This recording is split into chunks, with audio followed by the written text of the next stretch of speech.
Good morning. I want to welcome you this morning to this meeting of the Drainage District Board of Directors for February the 11th, 2014. The entire court being present, we have a quorum. Under open forum, I believe we had some people sign up for under open forum, sir. yes, they brought it over here. We have Virginia Townsend. Morning. Morning, ma'am. Morning. As I've been getting phone calls this week and looking over what we've done the past few weeks, I just think it would be very good to have a drainage district director done quite fast. I don't think we need to fool around because it's causing too much, I guess there's too many questions and things come up with the general public. And it would just be a good thing for you all to come to a decision fairly soon on how to replace Godfrey or when and whatever. Okay, thanks. Next presenter is Stuart Skloss.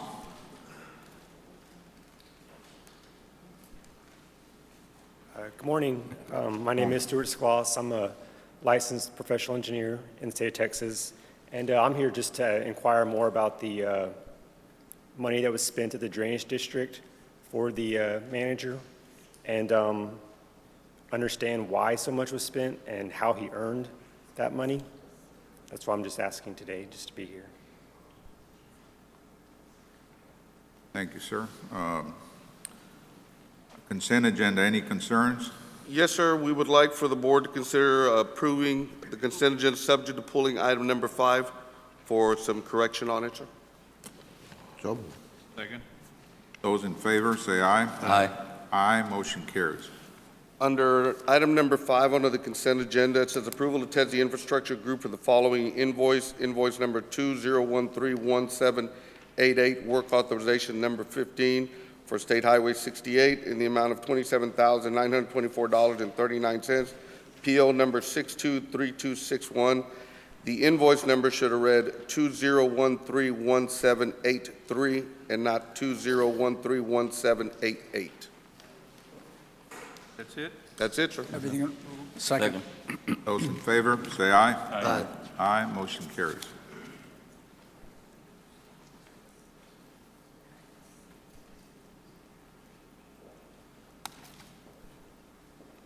Item 4, sir. Item 4, sir. Requesting approval for the board to rank select engineers from the district engineering pool for the roadway systems offsite drainage improvements as it relates to intercooperative agreement with the Hidalgo County Regional Mobility Authority approved December 20th, 2013. As the board is aware, there's an interlocal that was approved both between the Hidalgo County Drainage District and the Hidalgo County RMA, in which the Hidalgo County Drainage District will assist the RMA in the development of all of the off-site drainage systems associated with the roadway. The RMA will cover all costs associated with it as per the interlocal agreement. If the district is to participate in it, would be any oversizing that's required based on the master plan. That agreement has been executed both by the RMA and by the Board of Directors. Legal counsel has reviewed it, has cleared it. At this time, what we'd like is authority for the commissioners to begin the selection of the firms that they're going to utilize for the projects within their respective precincts. Once that is done, we will bring that selection back to the board for the board ratification, for begin negotiations and concurrence with the Hidalgo County RMA. Countywide? Basically, the project right now, Commissioner, is in Precinct 1, Precinct 2, and Precinct number 3. So the drainage projects would be associated with what they call the TCC and IBTC, which are the 2 different road segments that the RMA is putting out. Needed action for this? Approval, sir, so I can submit the pool to the precincts for y'all to do your ranking, then bring it back to the Board of Directors. Move for approval? Second. How is it going to work? You're going to, every member of the court or the drainage board is going to have a member of the committee, or? Basically, it's not a committee, Judge. What we submit is to the board is a pool of engineers. Then the respective precinct selects their engineers. They bring it back to this board for this board's concurrence or not concurrence, and then you move forward with negotiations with them. Once the negotiations are completed, then those negotiations are forwarded to the Hidalgo County RMA for their concurrence. But who's going to do the ranking or the The selection? precincts are going to be doing the ranking, sir. Sir?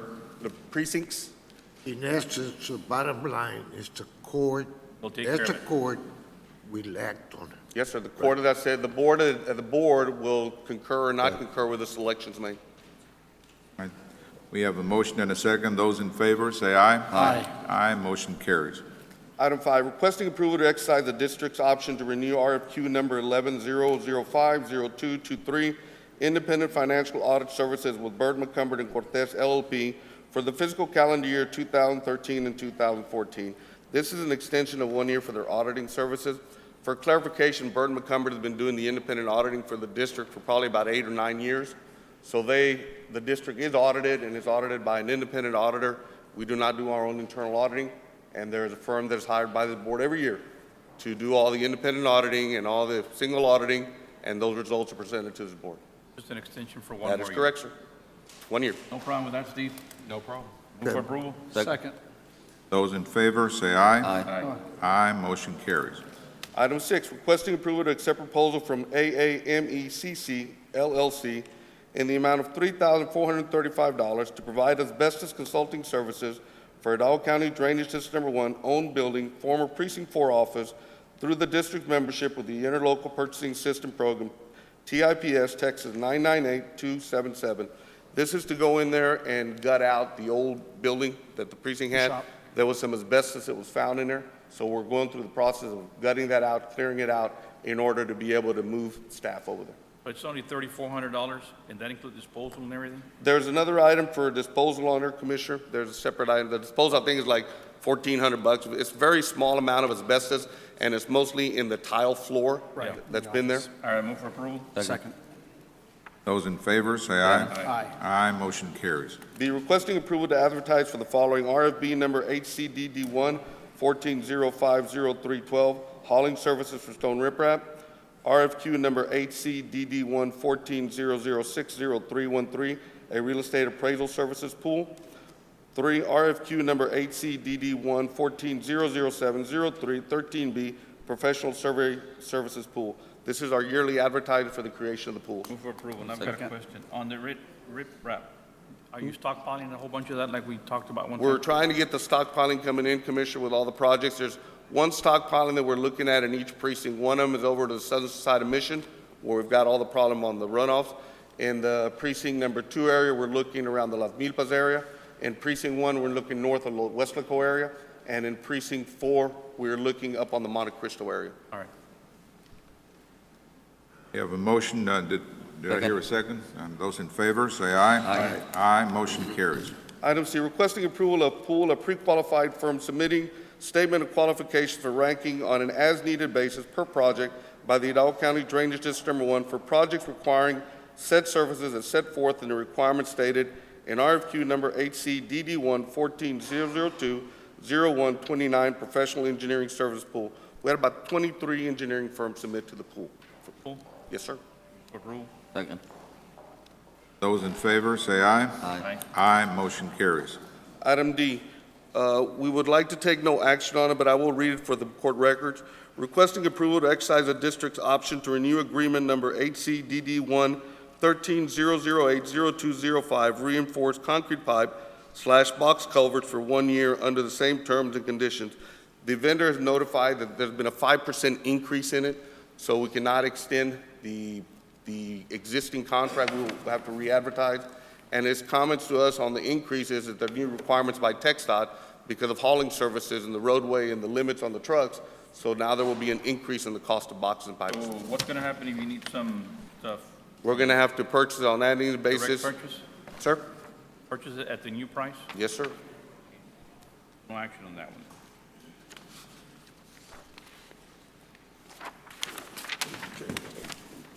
Moving on to, Go ahead, Item- sir.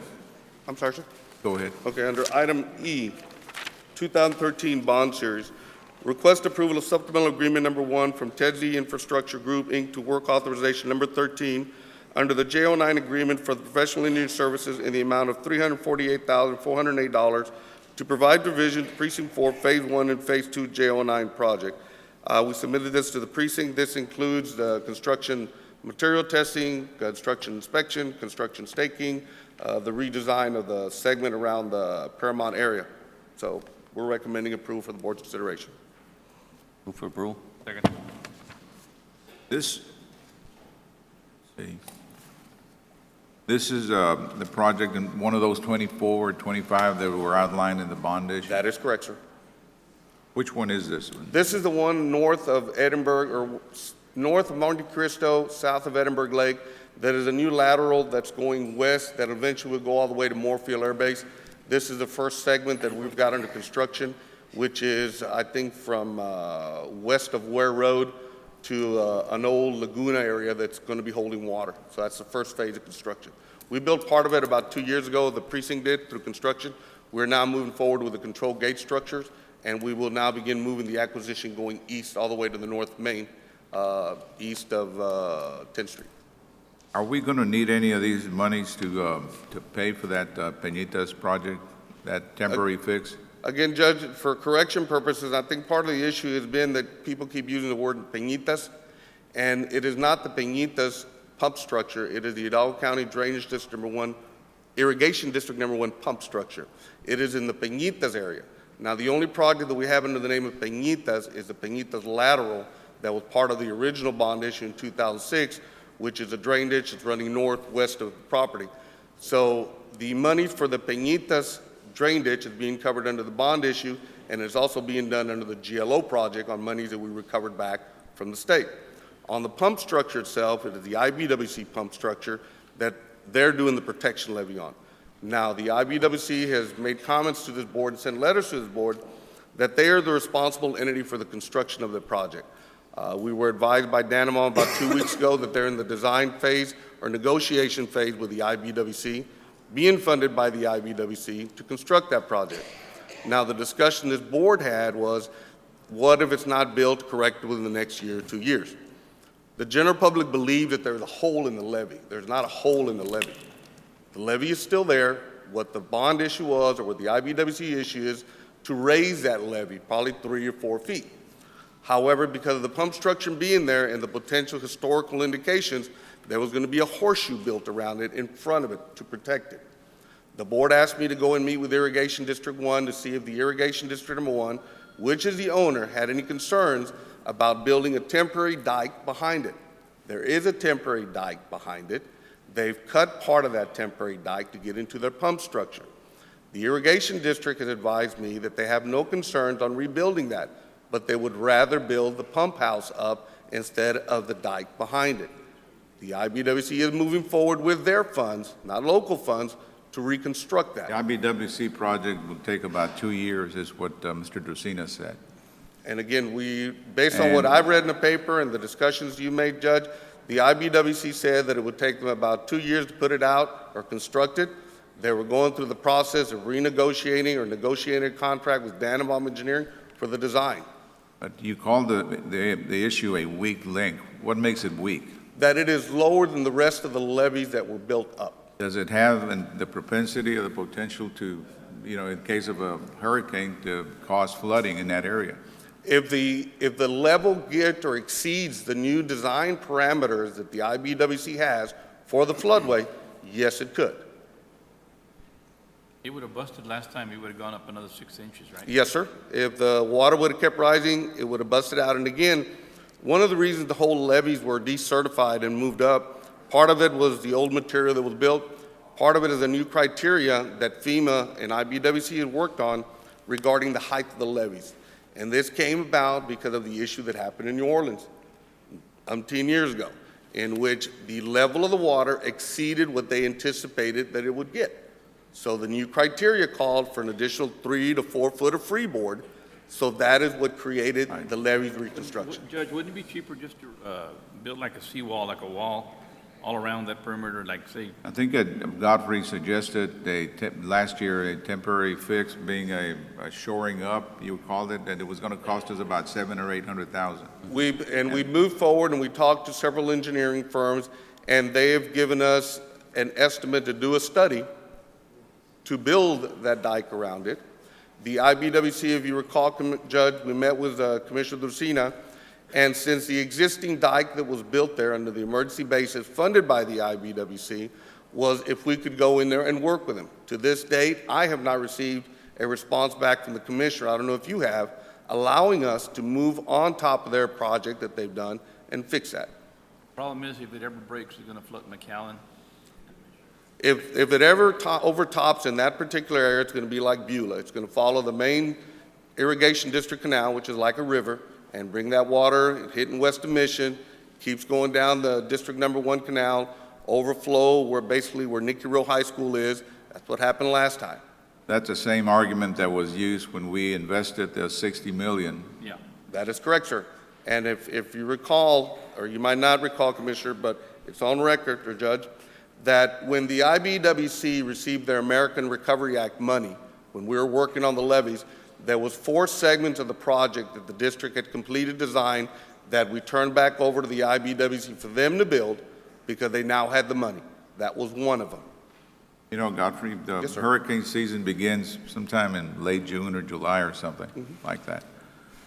When are we going to start in order to be able to complete this temporary fix in time to prevent any flooding in the event of a hurricane? Basically, Judge, Commissioners, if the board wishes, we can re-engage with the IBWC. We've got approval from the irrigation district manager to move forward and rebuild the existing levee that's there. It's a backup in case there is a failure on the pump structure to do the work, whatever the board wishes. We brought that Well, discussion it's back not to that you. we want to do it. I mean, isn't it a matter of having to do it? Again, it's analyzing the risk associated with the judge. Judge, I could suggest in the past that we set up a meeting with IBWC. Oh, the gentleman is here, Commissioner of the IBWC. Would you step forward, please, sir? Can you say your name, please? Rodolfo Montero from IBWC. Good morning, Judge. How are you doing? Good morning. And your name, please? Rodolfo Montero. Monteo. Yeah, I'm the Yes. manager of the area operations manager of the local section of IBWC. Yes, sir. And regarding what you're talking about, we are going to have a meeting this week with Mr. Rusty McDaniels regarding that area of the levee that we repaired, the horseshoe, so we can have an agreement in place in case that is needed. We have everything ready, so it can just be rebuilt right back up. So I wanted to add that. You're going to have a meeting with who? With the district, the Irrigation district irrigation number one. district manager, Mr. McDaniels. And I think what Rodolfo is mentioning, Judge, that the IB, correct me if I'm wrong, Rodolfo, the IBW sees the potential of that being a concern, a potential concern, and they're working on an agreement with the irrigation district that in case a flood is coming down the river, and they see that there is a potential of it possibly breaching or leaking there, that they themselves will go in there and do whatever emergency repairs are needed on that horseshoe that was built Yeah, but are several we gonna years wait till ago. we have a flood? Sir? Are we gonna wait till we have a flood? No, I'm just saying what Rodolfo No, said. right now, the levee will serve, but because we have concern about the structure itself, we built that horseshoe. In case the structure fails, the horseshoe will hold it. We're just going to have an agreement in place to rebuild the horseshoe. The opening's there so that the district can have operational maintenance. They need to go in and out for the daily jobs. But if an emergency arises, then we'll just come in and just shut it Yeah, off. because I It's a small remember piece. like if it was today, I mean, Precinct 2, Middle of the Commissioner night. Palacios, Yeah. Mission, McAllen, everybody was Yeah. there the day it was almost breaking over, and we hauled a lot of dirt. It was impressive, yes. I mean, and we were running scared. It was done in 18 hours. Big God, time. I think it's always been of the will of court that we preemptively address the issue so that we wouldn't have to do it on a reactive side, because we've already been there on the reactive Yes, sir. side, and it was more chaotic than anything else. I think if we leave it up to chance on a reactive state, we could be potentially flooding out a lot of areas in the sir. southern McAllen Mission area. I think at this, does the IBWC have any opposition on the district moving forward on the design of the horseshoe and the construction aspect of it? I mean, it really is irrigation district number 1. We would have to look into that. The purpose of the meeting we're having is so that we're not reactive. We're proactive. We're already ready. We're going to have everything set up, the materials, everything, so that when we give the word, we just come in and, So let me ask you a timeline. Are you looking at this next hurricane season? Getting this agreement in place, What is the construction timeline to construct this horseshoe? Well, the horseshoe's built. We just have to close the Okay. gap. It'll be a couple hours. Okay. The horseshoe is still in place, Commissioner, with the irrigation district. When he refers to the district, it's not us, he's referring to the irrigation district. That the irrigation district, in order for them to get inside their pumps, had to cut down about 3 or 4 feet, so there's a weak spot in the horseshoe that was built. So I think what the IBWC is looking at is to have the materials handy to fill that hole or that low spot in there in case they see a potential flood coming down the river. I think that's what I believe you're saying. That's right? correct, yeah. Plan to do this with concrete or dirt? I don't know, sir. Possibly dirt, but that's what we're going to agree on this week, or we're going to start the talks, so we can have Gotta be everything able ready. to- The dirt's gotta be able to have enough clay to hold, right? Yes, sir. Is that the fix you were talking about last year, Mr. Garza? Yes, sir. And I guess what you're suggesting is that we allow the IBWC to take over and get it done? And the Again, issue then becomes, can we get it done this year before the hurricane season starts? Well, it's going to be an agreement we're going to have before hurricane season, yes, with the district, with the irrigation. irrigation district, yes. Okay. Well, we'll find out next week of the results of that meeting then. Yes, Well, there's another item that is pending, and that is on the reimbursables to the county. It's a separate issue, but related to that. Yes, sir. Are we making any progress? Commissioner, basically what I would mention on that is that the firm that the district hired, their contract expired in November of last year. Well, there was a discussion in terms of, was there an extension, was the language on the agreement? I would have to defer to the judge on that, Commissioner, because he was the one that had the last meeting with the IBWC Commissioner. Judge, what's status on that? If you- There was a meeting that was very impromptu meeting with Commissioner Drusina. He happened to be in the valley for some reception, and he called that afternoon saying, can we meet? We said, of course. I called Mr. Garza immediately, and we met in my office. And he, at that time, was saying that the problem had arisen because some of the plans that were prepared by our engineers turned out to be, there was some kind of a variance that resulted in not being able to use those plans, and that kind of stopped the project. But he said that he was hopeful that he would be able to get this thing back on track, but he was looking at a 2-year period of time. And that's when we told him that we can't afford that. We cannot take a risk that our area could be flooded by a hurricane this hurricane season or the next hurricane season. And, that's kind of where we left it. He was going to get back with us, and we haven't heard from him. yeah. I'm going to bring Mr. Ramon Navarro, he's from the construction Judge, we're off the section. agenda. He has more or less the status of that. What do you mean? Yeah. Good This morning, item is everybody. not on the agenda. My name is Ramon Navarro. I am a civil engineer with the US IBWC, as Mr. Montero stated. I am in charge of construction operations for the US IBWC in this region. In regards to the project that everyone's discussing right now, the Peñitas Pump House project, sorry. Let me stop sir. you. Go ahead. I keep thinking we're going just about through, but our lawyer is telling us that we can no longer proceed because we don't have a specific agenda item on the issue. Oh, okay. Would it be a problem for you to come back next week? No, not at all. We can go back next week. All right. All right, then, am I correct, Mr. Crane? That's what you're- correct. All right, then we're going to go ahead and, Mr. Garza, if you could put an agenda item next week that will allow us to fully discuss that particular project and the status of the 2006 bond issue projects and the 2012 bond issue projects. Whatever the wishes of the board are, sir. All right, sir. Thank you very much, gentlemen. Thank you. Sorry. Comment from a person who sits here week after week.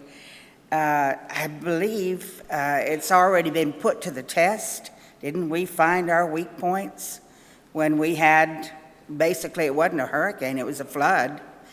And I think it's already been put to the test and found out where the weak points are. And furthermore, when I hear anything about the Drainage District Number 1, IBWC, and us, it turns into a bunch of bureaucracy baloney. Takes too long, way too much fooling around. We talk about it so many times and nothing gets done. This goes on, this is not the first time. This is like the third or fourth time we've said we've got to get it done right away. We don't ever do it because we have some kind of glitch. Whatever. Whoever's holding up the deal, stop the bureaucracy. I absolutely can't stand it. It makes it so we can't progress. Thank you. The test that you're talking about is that hurricane that hit Mexico, I believe. We didn't get any rain. If we'd have had a combination of rain here and rain over there, we know those 6 inches wasn't going to take long to overcome it. But let's get back on the agenda. Judge, I believe you have a motion and a second on item E. On item E on the 2013 bond series, those in favor indicate by saying aye. Aye. Aye, motion carries. Under item F, request approval of supplemental agreement number 2 with Ramiro Gutierrez Engineering Corp. for work authorization number 1 under the Alamo Expressway Drain Crossing Agreement, professional engineering services in the amount of $8,767 to provide geotech services for Precinct 2, Rancho Blanco Road, and El Gato Road project. For approval. Second.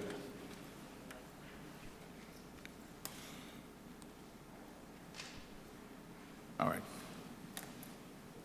Do we have a second? Second. Those in favor, say aye. Aye. Aye, motion carries. At Item this G. time, Mr. Garza, I've been advised that we've already into the time period for the County Commissioners Court meeting. I've got to recess this meeting. And at this time, we're going to be in recess, and we're going to convene our Hidalgo County Commissioners Court meeting. Can you start that? And we'll come back. And then we'll come back. Judge, are you going to continue with the Commissioners Court, and I'll just stand down till y'all finish, or how are you going to As handle soon it? as we convene the Commissioners okay. Court, then we'll recess that one and come right back to this one.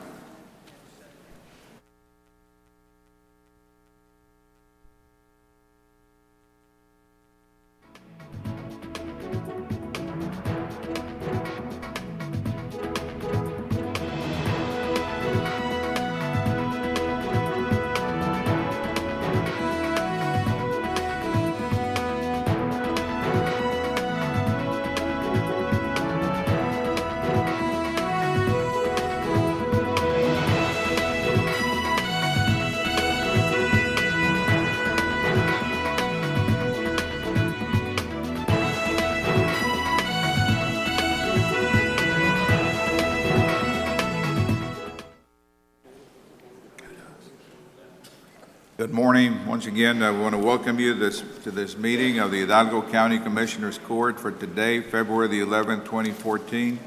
The entire court being present, we have a quorum. Please join us in our Pledge of Allegiance.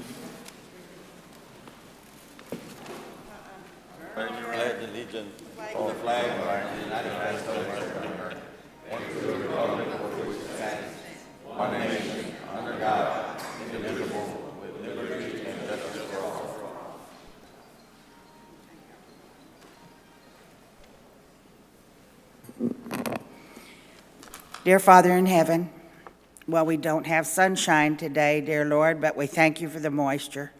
It's always good to get moisture, and we thank you that we haven't had really bad freeze or anything to hurt our crops. We do pray for the people in the rest of the nation and all over the world who are sick or cold or hungry or poor and suffering from the weather. We also pray that you will lead and direct this panel of commissioners and judge and help us come to good decisions so that it works the best for the county. And we ask all these things in the name of the Father, Son, and the Holy Spirit. Amen. Amen. All right, at this time, we're going to recess our County Commissioners Court meeting and go back to our Drainage District meeting, which we are now convening, and please proceed to the next item, Mr. Garza. Under item G, excuse me, was there action on item F, Mr. Crane? Yes, there was. Okay. Under item G, presentation of scoring grid for the purpose of ranking by Hidalgo County Drainage Number One Board of Directors of the firms graded and evaluated through the district's approved pool of professional engineering in connection with professional engineering services required for Precinct 4 Rural Drainage Development, FM 2812/FM 493 area drainage improvements. Three firms ranked are Doss Logistics, Inc. with a 98, M. Garcia Engineering, LLC with a 95, Nate Smith Engineering, Inc. with a 94. These rankings were provided to us by the precinct themselves. Move for approval. Those in favor, say aye. Aye. Aye, motion carries. Item H, requesting approval for the Hidalgo County Drainage Number One to negotiate agreement professional engineering service with the number one ranked firm of Doss Logistics, Inc. for provision of engineering services for Precinct 4 Rural Drainage Development, FM 2812/FM 493 area drainage improvements. Move for approval. Those in favor, say aye. Aye. Aye, motion carries. Item I, presentation of scoring grid for the purpose of ranking by Hidalgo County Drainage Number One Board of Directors of the firms graded and evaluated through the district's approved pool of professional engineers in connection with professional engineering services required for Precinct 4 Rural Drainage Development, Kenyon/Mile 17.5 area drainage improvement. LEMC LLC, a score 98. Building Transportation Infrastructure, Inc., a 95. Urban Infrastructure Group, Inc., 92. These are the rankings that were presented to us by the precinct. Second. Can you tell us who LEMC is? No, sir, I cannot. We just submitted the pool. Maybe the commissioner knows who LEMC is. All right. Oh, LaFever Engineering, sir. All right, sir. Those in favor, say aye. Aye. Aye, motion carries. Item J, requesting approval for the Hidalgo County Drainage Number One to negotiate agreement for professional engineering services with the number one ranked firm of LEMC, which is LaFever Engineering, for the provision of engineering services for Precinct 4 Rural Drainage Development, Kenyon/Mile 17 area drainage improvements. Second. Those in favor, say aye. Aye. Aye, motion carries. Item K, requesting approval of work authorization number 1 from Doss Logistics, Inc. in the amount of $92,575.22 as it relates to engineering services for Precinct 4 Rural Drainage Development, Hohen Road, professional agreement approved by Hidalgo County Board of Directors on January 21st, 2014. Move for approval. Those in favor, say aye. Aye. Aye, motion carries. Item L, requesting approval of work authorization number 2 from Doss Logistics, Inc. in the amount of $30,858.41 as it relates to surveying services for Precinct 4 Rural Drainage Development, Hohen Road, professional agreement approved by the HCDD Number 1 Board of Directors on January 21st, 2014. Move for approval. Check. Those in favor, say aye. Aye. Aye, motion carries.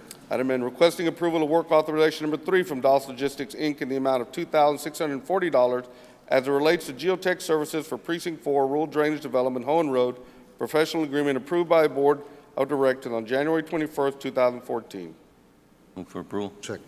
Those in favor, say aye. Aye. Aye, motion carries.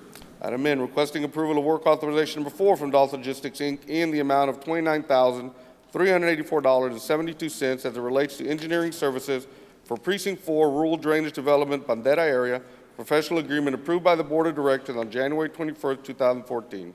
So moved. Second. Those in favor, say aye. Aye. Aye, motion carries. Item O, requesting approval of work authorization number 5 from Doss Logistics, Inc. in the amount of $9,794.71 as it relates to surveying services for Precinct 4 Rural Drainage Development, Bandera area, professional agreement approved by the Board of Directors January 21st, 2014. Move for approval. Those in favor, say aye. Aye. Aye, motion carries. Item P, requesting approval of work authorization number 6 from Doss Logistics, Inc. in the amount of $2,640 as it relates to geotech services for Precinct 4 Rural Drainage Development, Bandera area, professional agreement approved by the Board of Directors January 21st, 2014. For approval. Those in favor, say aye. Aye. Aye, motion carries. Item 7, 2013 bond series. A, requesting approval to accept bids and approval to award construction contract to lowest bidder meeting all specified requirements for RFB number HCDD1 14030205 Precinct 4 West Main Drain existing weir modifications and existing concrete culvert slide gate control structure improvements, foremost paving, the amount of $146,100. Move for approval. Those in favor, say aye. Aye. Aye, motion carries. Under item B, requesting approval to accept bids and approval to award construction contract to lowest bidder meeting all specified requirements for RFB number HCDD number 1, 140040205, Precinct 4, Edinburgh Drain Stub out to the South Main Control Structure to Texas Concordia Construction in the amount of $193,085. Move for approval. Second. Those in favor, say aye. Aye. Aye, motion carries. Item number 8, discussion, consideration, and action on creation of the district director. All right, I know that, Mr. Garza, you gave us notice last month, and that you'd be willing to stay here during a transition period of up to a year, I believe is the way you phrased it. That is correct, sir?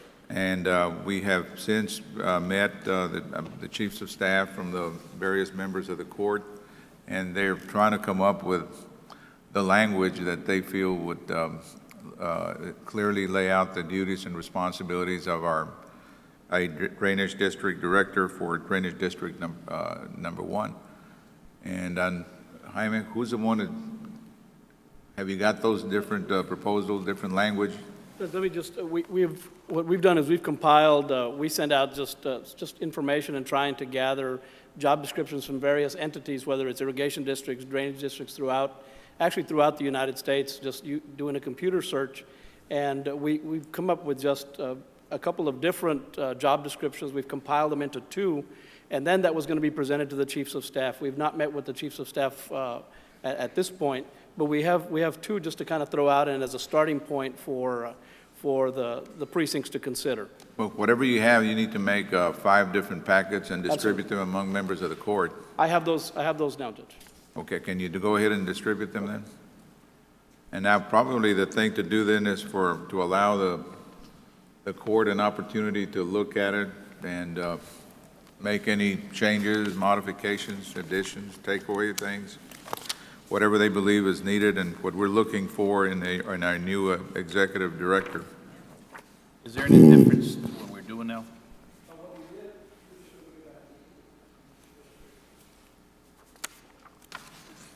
What we did in the office, Commissioner, is we took the contract, Mr. Garza's contract, the Integ contract, took the responsibilities section out of there and looked at that, put it together with, compared it with some of the other job descriptions. We have job descriptions from Iowa, job descriptions from drainage districts north of here, Harris County Flood Control District. We looked at Colorado River Authority, which is, in the middle of the state. And we compiled, we took the responsibilities and the ones that were similar, we put them into statements.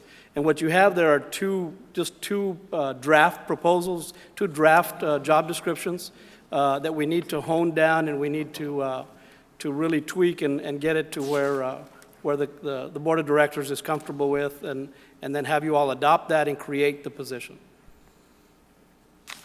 So we'd like to have a closer discussion with your chiefs of staff and then bring it back to the Board of Directors for your consideration. So we're basically just beginning the process. Absolutely, yes, sir. Yeah. The other part of this is we would like to, via the agreement that the Drainage District has with the county, is certainly to tap into the resources of our own HR office to help us develop that and to clean it up and get it working into a working document. Judge and Commissioners, what I would also focus on is the familiarity with our current systems. And here it's just a bunch of theory on qualifications and skills and things of not, but what it's going to require is somebody in-depth knowledge of our current systems. Absolutely. So, we definitely have to have that. Yeah. That's right, and sit down with Godfrey. And I think Godfrey can add a whole lot of that verbiage and be able to look for someone that we can pretty much dissect to see what their knowledge is of the current system we have. Absolutely, that's a given. That's a given, is that we would certainly work with the folks that are there now. Well, go ahead and get together, get a meeting put together and everybody discuss these issues and then come back and make some recommendations that we can all look at. Okay. Thank you, Judge. Thanks, Commissioner. Thank you, sir.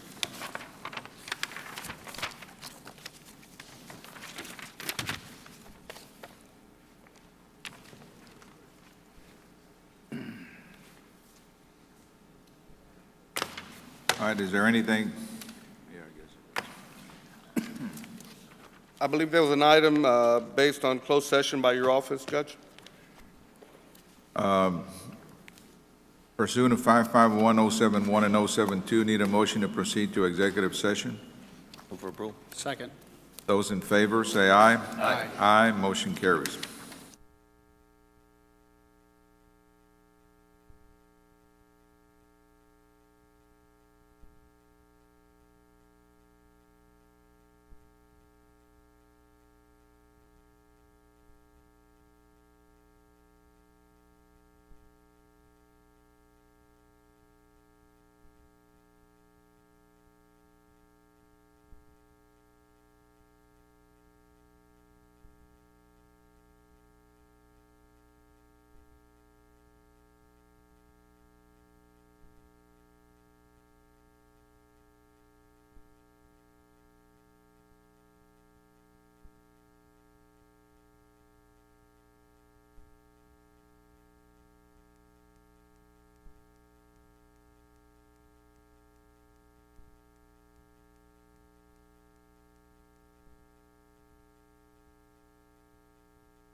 Your attention, please. At this time, we're going to be looking at and considering item number 10, open session. Judge, Judge, Commissioners, we will proceed as directed with legal counsel. Correct. All right. Nothing else needs to be considered under this agenda. Entertain a motion to adjourn. Second. Those in favor, say aye. Aye. Aye, motion carries. Thank you very much, Judge Commissioner. Thank you, sir. Now we'll go ahead and go back and reconvene our Hidalgo County Commissioners Court meeting for today, February the 11th, 2014. Are there any concerns with the consent agenda? Yes, Judge. I would like to ask that consent agenda item 4A, 5C, 10A, and 10B be put for discussion. That's 4A, 5C, 10A, and 10B. Correct. Move for approval with those exceptions, 4A, 5C, 10A, and 10B. Second. Those in favor, say aye. Aye. Aye, motion carries. I don't know if anyone is going to address any one of those, but on 4A, Judge, it's just a point of clarification. The agenda caption should read Mile 2 North from SH 364 Moorfield Road instead of Mile 2N from SH 495 Moorfield Road. So just a correction. Okay, that's Approve it. You can approve it as for approval then? Second, with the correction. Those in favor, say aye. Aye. Aye, motion carries. On 5C, the budget transfer is incorrect. I think the precinct is also requesting no action on that item, Judge. All right, no Is that- action is on that correct? 5C. From precinct 2? Yes. 5C, precinct 2, okay. Okay. There's no action on that one. 10A is related to the district clerk monthly fee report. There are 3 months included in there, and only October and December are correct. So we recommend no action on the approval for the November 2013 monthly fee report for the district clerk under 10A and 10B. So you can approve October and December, but not November. October and what? October and December. So November, you don't want to approve it? November is incorrect, needs to be corrected. Move for approval. Second. Those in favor, say aye. Aye. Aye, motion carries. Thank you, Judge. All right, at this time, I'm going to deviate a little bit from our agenda. What item are we talking about? 22A, Judge. 42? 22A. 22A.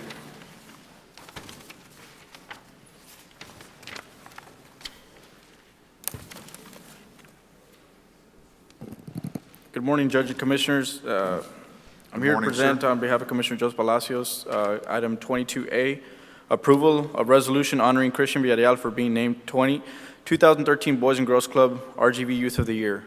And with your permission, I would like to read the resolution.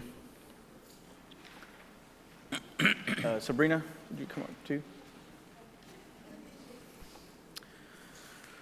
Good morning, sir. The resolution reads, resolution in honor of Christian Villarreal, whereas Christian Villarreal, a sophomore at Edinburgh North High School, was named the 2013 Boys and Girls Club RGV Youth of the Year. Christian was selected at the 7th Annual Stake in Your Community event on Saturday, January 11, 2014. With his advancement, Christian has earned a $1,000 scholarship courtesy of the Tom and Jody Adderhold Endowed Youth of the Year Scholarship Program. Whereas Mr. Villarreal is among hundreds of local youth selected based on his superior leadership skills, academic achievements, obstacles overcome, and outstanding service to the Boys and Girls Club and the community of Edinburgh. And whereas a loyal member of the Boys and Girls Club of Edinburgh, Rio Grande Valley for 9 years, this talented young man has given freely of his time and energy to club activities, serves as a positive role model for his peers, and gained valuable experience and perspective on issues facing teens in his community. And whereas through his devotional efforts, Christian Villarreal has distinguished himself as a vital and valued member of the community. His remarkable accomplishments as a young man point to an even brighter future, and it is indeed fitting at this time to honor him for his many contributions to the Boys and Girls Club of Edinburgh, RGV, and community. Now therefore be it resolved that the Hidalgo County Commissioners Court hereby recognizes and honors Christian Villarreal for his selection as the Boys and Girls Club of Edinburgh, Rio Grande Valley 2013 South Texas Youth of the Year. Approved this 11th day of February 2014. Move rule. Second. Those in favor, say aye. Aye. Aye, motion carries. Thank you, Judge. Congratulations.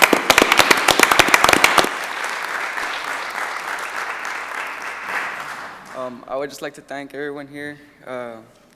Thank you, Mr. Joseph Palacios. Thank you, Mr. Ozuna. It's a great honor to be here.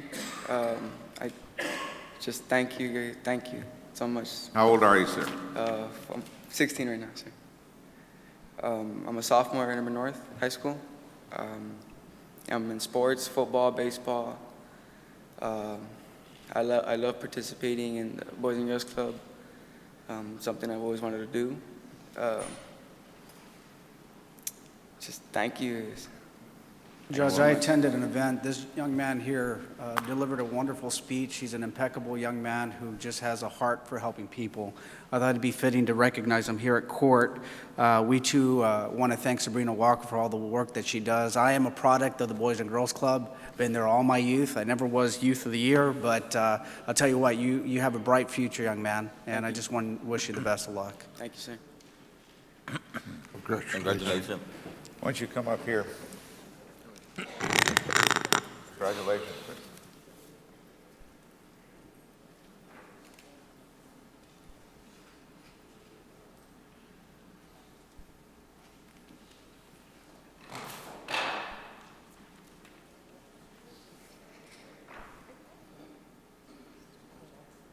Everyone go ahead and take a look at the picture. Ready? 1, 2, 3, and a couple of more. Okay, there we go.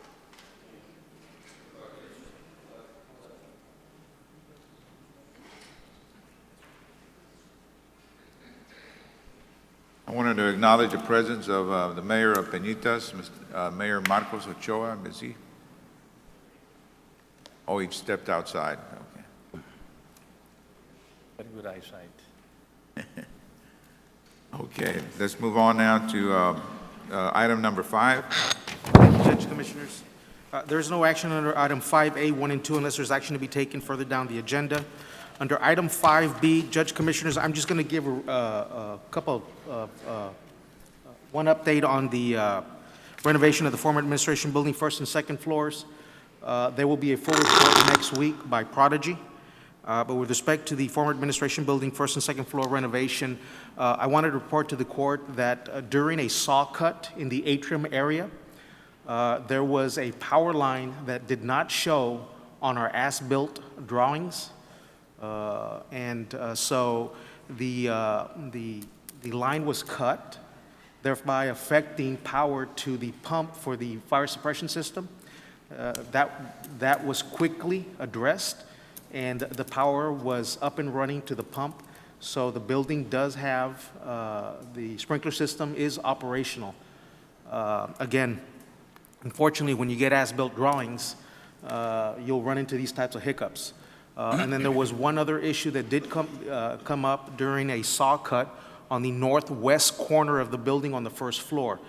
That was addressed, and there is a preliminary solution to that problem. But again, the detail analysis and report will be next week by Prodigy. I do have a meeting this Monday at 9 o'clock with Wilson Construction, Prodigy, and a couple of individuals from my office will meet with them Monday at 9, and then we'll have a full report Tuesday next week. There's no action under item B2 and 3. Item C, Judge Commissioners, I have an agenda item, approval of resolution and support for an application of Orchard Estates LP to the Texas Department of Housing and Community Affairs for 2014 competitive 9% housing tax credit and for the development of Orchid Estates apartments to be located on 10 plus or minus acres of land on the east side of Stewart Road, north of Mile 4 in the ETJ of Alton, Hidalgo County, Texas. I do believe that everybody has received that copy of that resolution. And this is City of Alton's in favor of it? yes, the City of Alton is in favor of this venture. They sent a letter in support of the Yes, they project, did. did they not? So you need action for this? The action, yes, Commissioner, I would like action in support of this project, and this is for the development of this housing complex. moved. For approval? Second. All right, those in favor, say aye. Aye. Aye, motion carries. Thank you, Judge Commissioners. Item D, I'm asking the court to accept a settlement check from Geico Insurance Company in the amount of $1,199.92, and this is on behalf of the Adult Probation Department, and this will settle an auto accident. Approval. Second.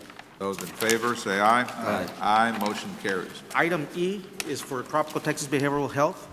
This is on our Fund 1100. 1 and 2 are related and request an action.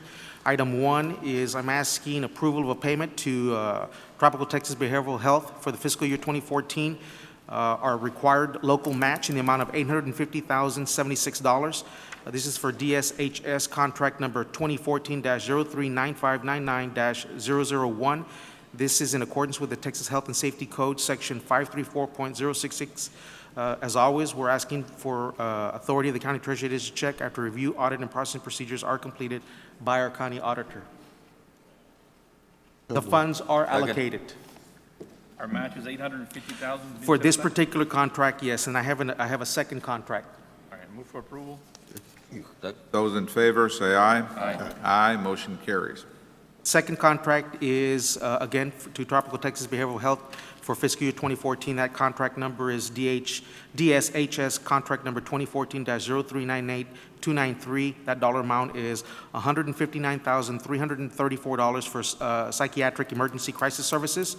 Again, with the authority for the county treasurer to issue check after review, audit, and process procedures are completed by our county auditors. Approval. Those in favor, say aye. Aye. Aye, motion carries.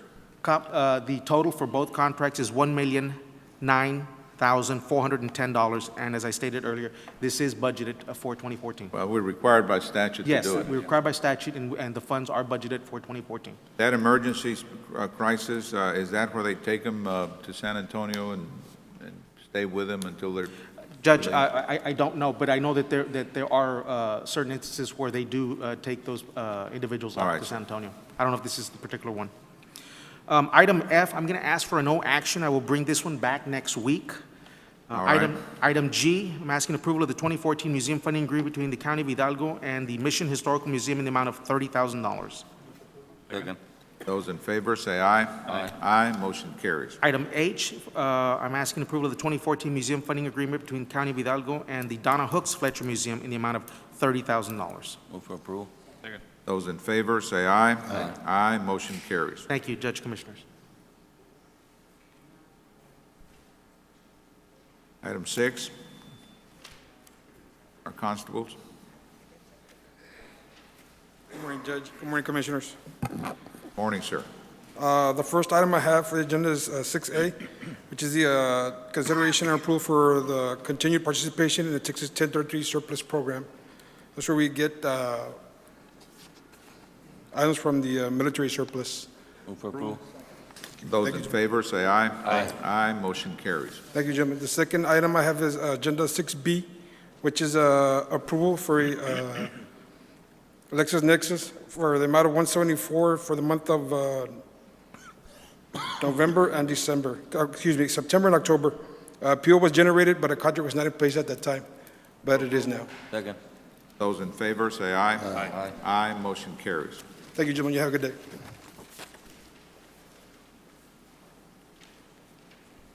Precinct 2. Morning, Judge, Commissioners. Morning, Javier sir. Rodriguez for Constable Martin Catu. Item 6C, approval of appropriation for the 2012 Operation Stone Garden Grant funds for the Constable Precinct 2 office in the total amount of $6,294.68 for for Phase 3 and Phase 4. Second. Those in favor, say aye. Aye. Aye, motion carries. Item 6D, requesting approval and authorization to submit the fiscal year 2013 Chapter 59 Asset Forfeiture Report as required by the Attorney General of Texas. Those in favor, say aye. Aye. Aye, motion carries. Item 6E, presentation and discussion of the 2013 Racial Profiling Report as presented by the Hidalgo County Constable's Precinct 2 Office in accordance with Article 2.133 of the Texas Code of Criminal Procedure. Those in favor, say aye. Aye. Aye, motion carries. Thank you. Thank you, sir. Item F, Precinct 4. Good morning, Joel Rivera, Chief Deputy for Constable Precinct 4 on behalf of Constable Guerra.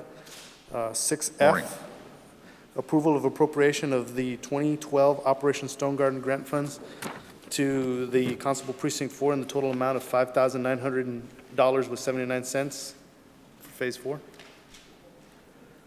Move for approval. Those in favor, say aye. Aye. Aye, motion carries. Agenda item 6G, requesting authorization for county judge to execute the following fiscal year 2013 equitable sharing agreement and certification report for Hidalgo County Constable Precinct 4. Move for approval. Check. Those in favor, say aye. Aye. Aye, motion carries. Thank you. Thank you, sir. Item 7A.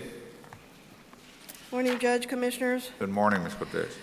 Under 7A for the County Judge's Office and the Department of Budget and Management, item number 1, approval of the following personnel actions.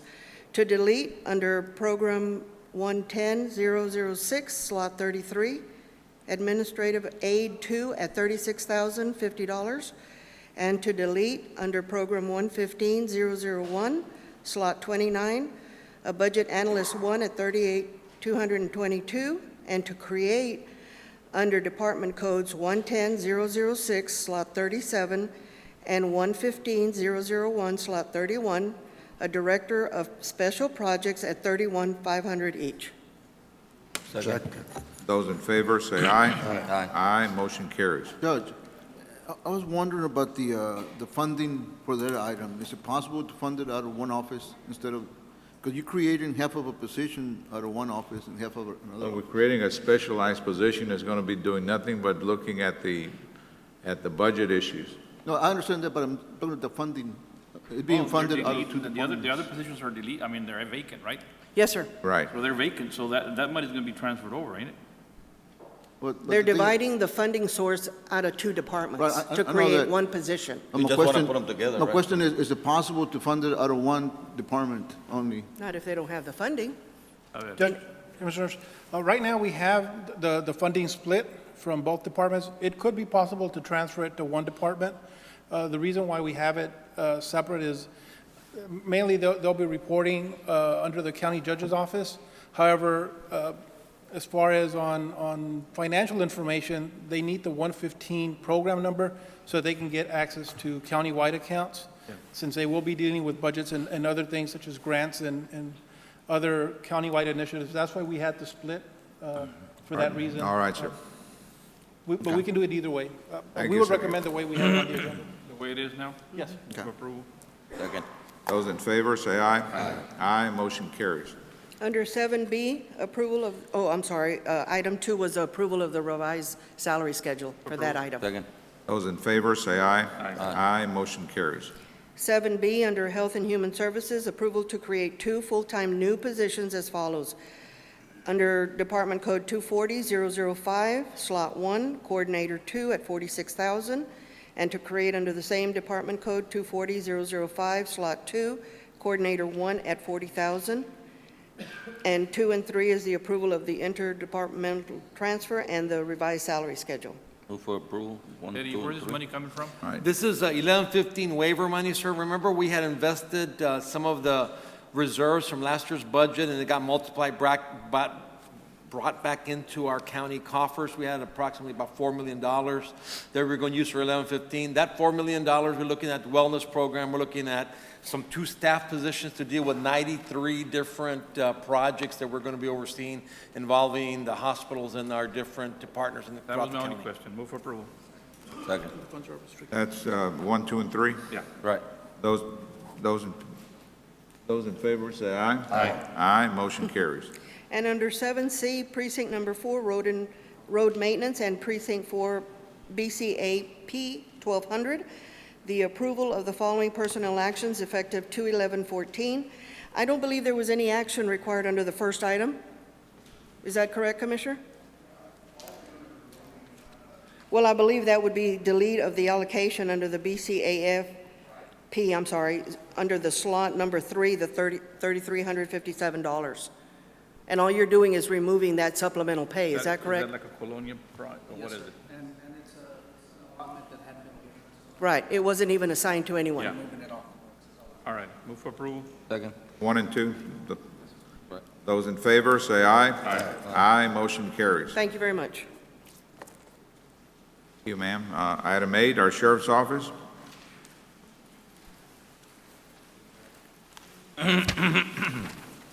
Good morning, Judge, Commissioners. Morning, sir. Richard Ozuna, Sheriff's Office, Hidalgo County, on behalf of our Sheriff Guadalupe Lupe Trevino. Under 8A, under our Operation Stone Garden 1284 account, it's authorization and approval to deobligate the remaining amounts in 14 of the participating cities and 2 of the Hidalgo County Constable precincts, which is 2 and 3, and transferring of the amounts to the 2011 Operation Stone Garden Sheriff's Office grant budget. These cities are listed on the worksheet. Move for approval. Check. Move for, yeah. Those in favor, say aye. Aye. Aye, motion carries. Commissioner, This is the Judge. second batch on this. You've already done it once before, right? Yes, sir, and this is Operation Stone Garden 2011. It was a total amount that was $800,000. Yeah. This is what's going to get deobligated, didn't get spent any timely limit, so we're going to finish it off. All right. Thank you. Thank you, sir. Item 9, our Health Department.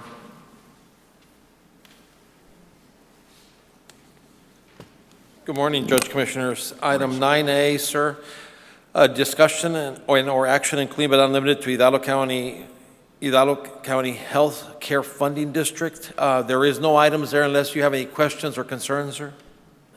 No, sir. Move on to item B, discussion action including but not limited to an indigent health care program, 1115 waiver expenditures. There isn't any action there unless you have any questions or comments. Sir, with your permission, to move on to item C, and this is something I'm very proud of, sir, that to bring forward to you all after working on this for 9 years. Discussion and approval to accept the deed without warranties from Texas Health and Human Services Commission for the John Austin Peña Memorial Center, sir. That'll finally become official county property. Move for approval. Second. Check. Very good, Eddie. Those in favor, say aye. Aye. Aye, motion carries. Sir, I'd like to thank Steve Crane, who we were on the phone for many hours with state legal counsel on this and dealing with this. And also a lot of recognition needs to go to Ms. Brenda Salazar, who has worked diligently in operation of this facility, sir. Item D, with your permission, sir, I'd like requesting approval of the letter of support to the University of Texas Pan American proposal to the U.S. Department of Health and Human Services Funding and Nursing Education Practice Quality and Retention Program. This particular letter, sir, is stating that if this grant is received, that they would be able to provide some support services through our clinics and have some of the students go through our clinics and participate. Those in favor, say aye. Aye. Aye, motion carries. Item E, sir, we have a good opportunity here, is requesting approval to submit a funding proposal to participate in a contract funded through the exceptional item awarded to the Department of State Health Services by the 83rd Legislative Session. The purpose of these funds is to augment local health departments' epidemiological capacity for the outbreak and disaster response with special emphasis on foodborne illnesses. They're allowing us for a year and 6 months to fund a position to hire an epi to be part of our team to specialize in foodborne illnesses. I think this is an opportunity that we need to take up. The person would be hired, of course, pending your approval, with the fact that this is a grant, and in the event that the money is money runs out or the grant changes, that the position would change as well. Action. Move for approval. Yeah, we need Those action. in favor, say aye. Aye. Aye, motion carries. If there's any other questions or comments? Thank you, sir. Thank you, sir. Item 10, our adult probation.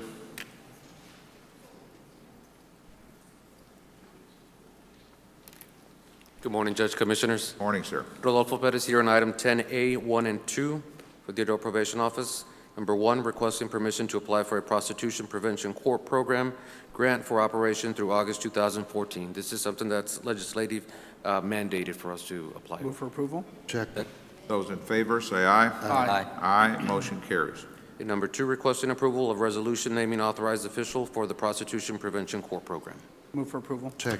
Those in favor, say aye. Aye. Aye, motion carries. Thank you. 11, facilities management.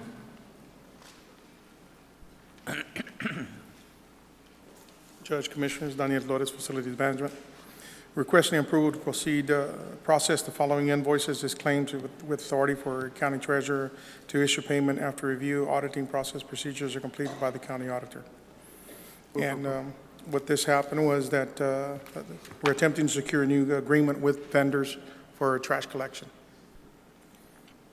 Second. Those in favor, say aye. Aye. Aye, motion carries. Thank you. Item 12, our CSA. Good morning. I'm requesting approval for the 2014 CAP Comprehensive Energy Assistance Program contract. This is in the amount of $3,638,330. Second. Those in favor, say aye. Aye. Aye, motion carries. Thank you. 13, IT Department. Good morning, Judge Commissioners. Requesting approval for item 13A as listed below. It is a claim for Icon Civic Plus. It is our web hosting, web storage company that we use. Also purchased the new human resources online application system, and that's what the claim is about. We will make a presentation on this in a couple of weeks. Move for approval. Second. Those in favor, say aye. Aye. Aye, motion carries. Thank you. Have a great morning. Item 14, our HIDA Task Force.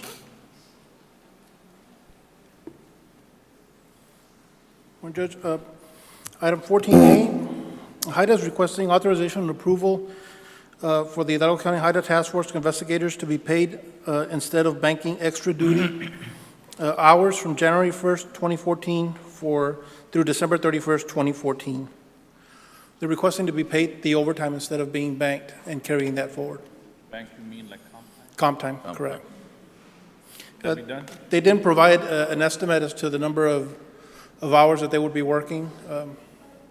And they're going to cost, I guess the difference is the time and a half versus the comp time is straight up. Paying cash, you don't want to get paid cash. Yes, they'll be getting paid cash. So that way they wouldn't, they won't be required to be having to take leave of absence instead of. Sergio, is this from grants? Because some grants don't allow that, or it has to be overtime as opposed to. They mentioned this is just for the HIDA Task Force investigators. I don't know what, we can go back and look to see which ones are getting paid out of the grant, which ones are getting paid out of forfeiture funds. That they be paid out of the forfeiture funds? Yeah. You want to say something, Victor? Victor. Good morning, Judge. Good morning, Commissioners. It's my understanding from our communication with HIDA and with representatives from the Auditor's Office that this payment would be through either forfeiture fund or permissive grant money. So that's where the funding would be coming from.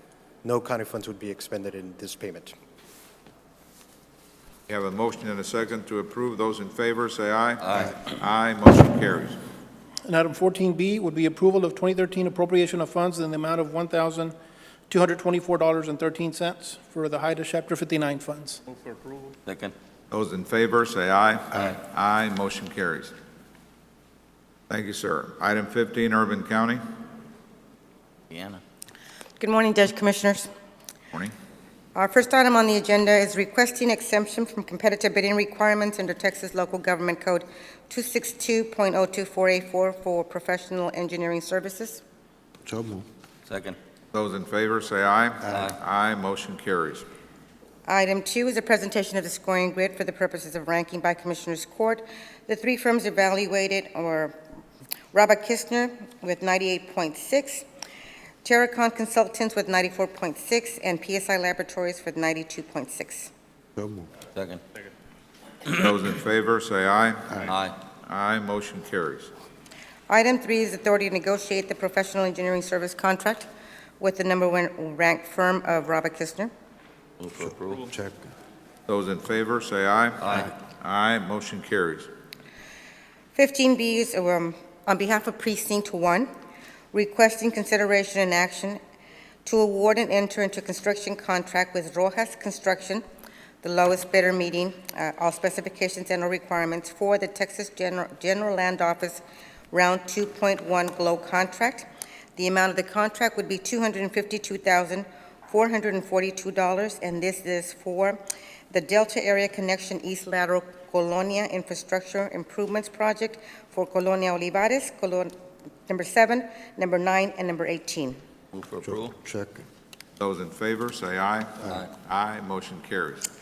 C is also on behalf of Precinct 1, requesting consideration and action to enter into construction contract with Vanguard Engineering LLC, the lowest responsible bidder meeting all specifications and Section 3 federal regulations under 24 CFR Part 135 for a contract with the Texas General Land Office 2.1 GLOW contract. The amount of the contract would be $450,635. Also for the East Lateral Colonia Infrastructure Improvement Project for Colonias Arce Tract, Chapa North, and Chapa South subdivisions. Who's Vanguard? Or where are they from? I don't know, sir. I don't either. Never They've heard of met them. all the specifications. We have a recommendation on behalf of the engineer that indicates that they have met their specifications and they are classified as a Section 3 business. Pero precinct 1, I mean, he's approved it. Why is- Raul, do you know who Vanguard is? I don't know who they are. Who it is? Are you sure it's not a typo there? I'm sorry? Sure it's not a typo? I'm pretty sure because I'm looking at everything that says Vanguard Engineering. How they procure it? How was it procured? I'm sorry, I can't hear you. How was it procured? We went through sealed bids. So you have a sealed bid from Yes. this company? We have a sealed bid from several companies that submitted bids. We had, as a matter of fact, several, I would want to say at least 8 companies that submitted their bids. We went through the purchasing department. We opened them through the purchasing department. We actually had a lower bid than this. However, that bidder withdrew his bid, and then we had to take into consideration all the Section 3 requirements, and this is the company that came in as a recommended company from So the they're con- responsible, it looks like they're responsible. They've met all the requirements. They have proper engineering in place. Got all the I mean, insurance? insurance is in place. That's correct. Move for Bond? approval. I'm sorry, sir? Are they supposed to have a bond in place? Prior to signing the contract, we ensure that they have a payment and performance bond.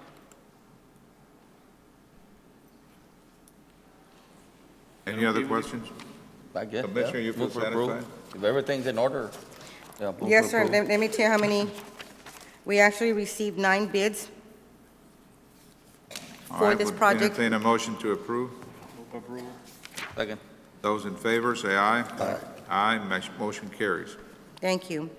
The next item is requesting the award of the bid and approval of a contract under the owner-occupied housing rehabilitation program.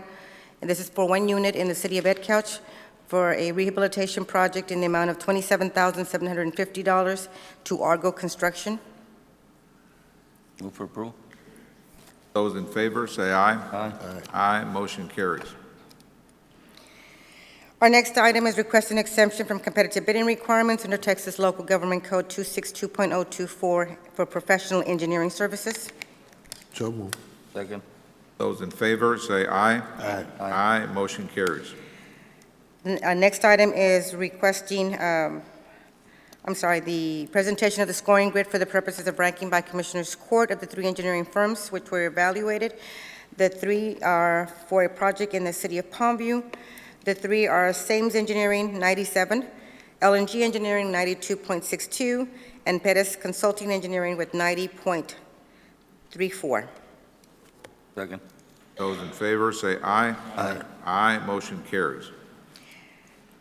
Final item is the authority to negotiate a professional engineering service contract with the #1 ranked firm of Sames Engineering.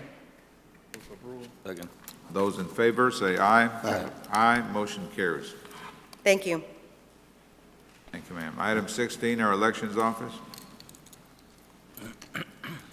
Good morning, Judge. Good morning, Commissioners. Good morning. As I begin with item 16A, I would like to make a correction. Steve, it's okay for me to make the correction before I read it? Mr. Creighton, I'm sorry. Well, let's hear what the correction is, and we'll rule on whether Okay. or not you can. First of all, the correction would be that it's not Senate Bill 259, but House Bill 259.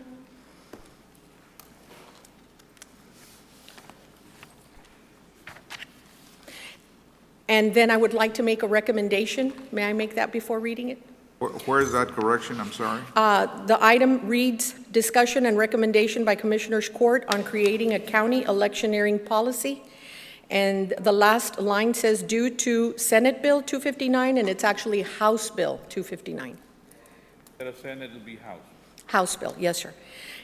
And then my recommendation in where it starts with, "or possibly amending the existing open grounds policy," my recommendation is that there's no need to do anything to the open grounds policy. And on the second page of the electioneering policy, you will see that Mr. Crane did review this, so we do have legal review. But this policy does not supersede the Hidalgo County Courthouse grounds open forum policy designating the use of a site within the Hidalgo County Courthouse grounds as a place of public speech, political discussion, press conference, and as a place where an individual or an organization may express their views on various topics. So there's no need to touch that. Okay. Okay? Then I will begin. So, in other words, all the literature, all the signs will have to be moved from the area? And that is a recommendation that this court may make, to leave those as they are, and they don't have to be removed. It would be your recommendation. Yeah, because it's going to be very hard for people to be moving all their signs out of that area. Not practical. Okay, and so I then mean, that it's would for be a everybody. recommendation. That's impartial. I mean, it's a difficult deal to set up. Keeping in mind that this does not touch right-of-ways. So for example, the elections annex would be one of the locations that would be mostly changed, in that there is a large parking area. So I have been meeting with the constables. In fact, I'm meeting back there with Mr. Daniel Flores and Constable Guerra on Friday to make sure that we are sectioning off and making sure that the public is safe. Because I think that that is the most important thing that we need to remember, that in allowing electioneering now on county property, it would in fact be on the parking areas. And so we want to make sure that the public has an area in which to walk, and make sure that our candidates have an area in which to, by this new law, electioneer. So we're going to try to find a balance and make sure that we're safe. We've got 4 county properties that this affects. The elections annex, which I think is the one that has the most change, because Commissioner, your location has been working very well, because past the 100-foot marker is already on the street. And so we've been talking to constables there, making sure that we are in balance, and that they are there to help us to make sure that we are following policy, but yet at the same time respecting what the candidates need to do and respecting the voters as well. The other one is Palmer Pavilion, and I am set to go out there to mark and make sure, because from what the judge tells me, 100 feet is already at the gate. So they've never allowed any electioneering in the grounds because it's within the 100 feet. And so we'll be going over there to make sure that that is looked at. And the Progreso Community Center, which again, we've never had any issues, but I will talk to the constable there and make sure that we are on the same page. So the one area, and Ms. Kelly Salazar is here to express that one number, which is not number, but letter I, that says, persons with political signs, literature, or other political material, for example, to conduct electioneering, may not enter county-owned property no later than 30 minutes before the early voting period or voting period begins, and shall remove all signage, literature, or materials no later than 30 minutes after the early voting period or voting period. So I do know that that is, are you here, Kelly? There you are. If you'd like to speak to that. Good afternoon, members of the commission, Judge. I believe that's letter I is an undue burden on the candidates and the campaign workers with a 30-minute restriction. I think that is too much of a limitation on the people who are working diligently. You're going to have a situation where you got all these parties competing, and 30 minutes before there's going to be a rush to go get the best place, and they're going to be out there arguing and, you know, that kind of thing. We're going to be creating a problem more than solving one. So would this court recommend then that it reads that they are to be? Good morning, Judge, Commissioners. Just want to clarify that the purpose of the House bill was to give the county, the court, the opportunity to regulate time, manner, and other restrictions as it relates to electioneering. We've never had electioneering on county property in the past. We don't know what kind of what electioneering is going to look like in this coming primary, and we're have an opportunity right now to implement some limited restrictions. As Ms. Ramon indicated earlier, the candidates are going to be on the right-of-ways as they always have in the past, where they typically put up their easy-ups, their barbecue pits. They have multiple easy-ups, multiple cars. We have no opportunity here by this policy to restrict them or limit them in doing that. We do need to be aware, the commissioners need to be aware that this is their first opportunity that you have in implementing this policy to lay some limited restrictions on actually electioneering on our county property. We haven't gone through this in the past. This is our first outing, and although I appreciate the nature of the Democratic chair's concern about the 30-minute time restriction, what we foresee in implementing this policy is having the opportunity for a candidate to come in with their signs, with their people, to hand out materials and whatnot, and at the end of the day, they're no longer on county property. We don't have to worry about other things being left there. At the end of the day, you mean every day or the end of the election cycle? Well, we're talking only during the election cycle and during the election periods. So you can imagine that a campaign will have their easy-ups on their right-of-ways, with their barbecue pits, with their plates, with their serving food, whatever they want. And then as it relates to these 4 locations, during the early voting period and during election day, they are permitted to come on to the property, obviously not within that 100-foot restriction, and hold up their signs and hold up, have up to a 4x8 sign there in their designated area, pass out their literature. We're trying to avoid having them leave any easy-ups or other non-defined electioneering materials on county property at the end of the day or of that particular voting period. So what would be a reasonable time, knowing that 30 minutes is just too taxing on a group? I mean, what are we considering, hours? Are we considering more time than that? That would what be, is the recommendation of the court? That would be at the discretion of the court. I don't think we ought to restrict them to do it every day. I mean, You know, it's okay with barbecue pits, stuff like that, but I mean, political signs and stuff like, I don't think it should be. and even I was reading your suggestion, no barbecue pits, no food and drink distribution. I mean, that's what they do. That's what happens. That's what Well, consumption. keep in mind, Judge, that we haven't had this House bill affect our elections in the past. This is an initial policy that would be passed Certainly, we could learn from this experience and see how it goes. If the court wishes to expand the time period from 30 minutes to an hour, I mean, that would be at the discretion of the court. The barbecue pits, the serving of food, there's liability issues that come with that, especially when we're talking about on-county property. I mean, there's a reason why Hidalgo County is one of the top voting counties in the state during primary season and barbecue.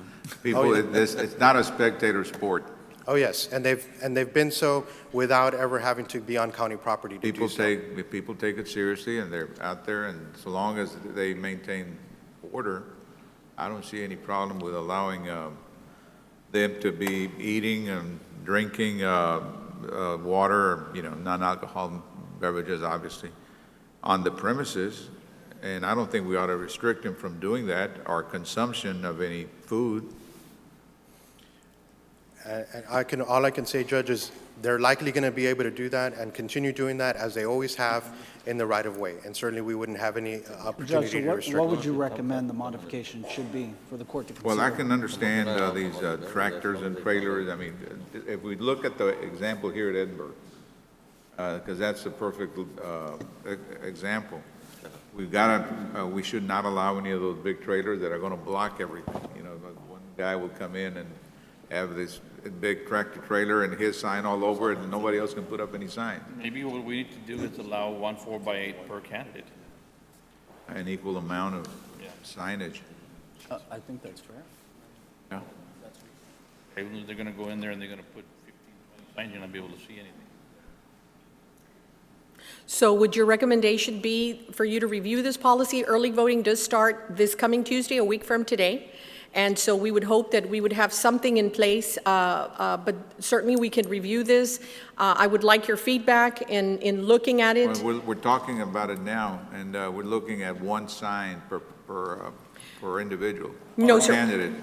What we're looking at is allowing them to park a vehicle with electioneering signage on the vehicle, one per candidate, because that was an issue before where they are on the right-of-way and then they take over the parking lot and then the voters that come do not have an area in which to park. No. We're not trying to prevent the voters from having access.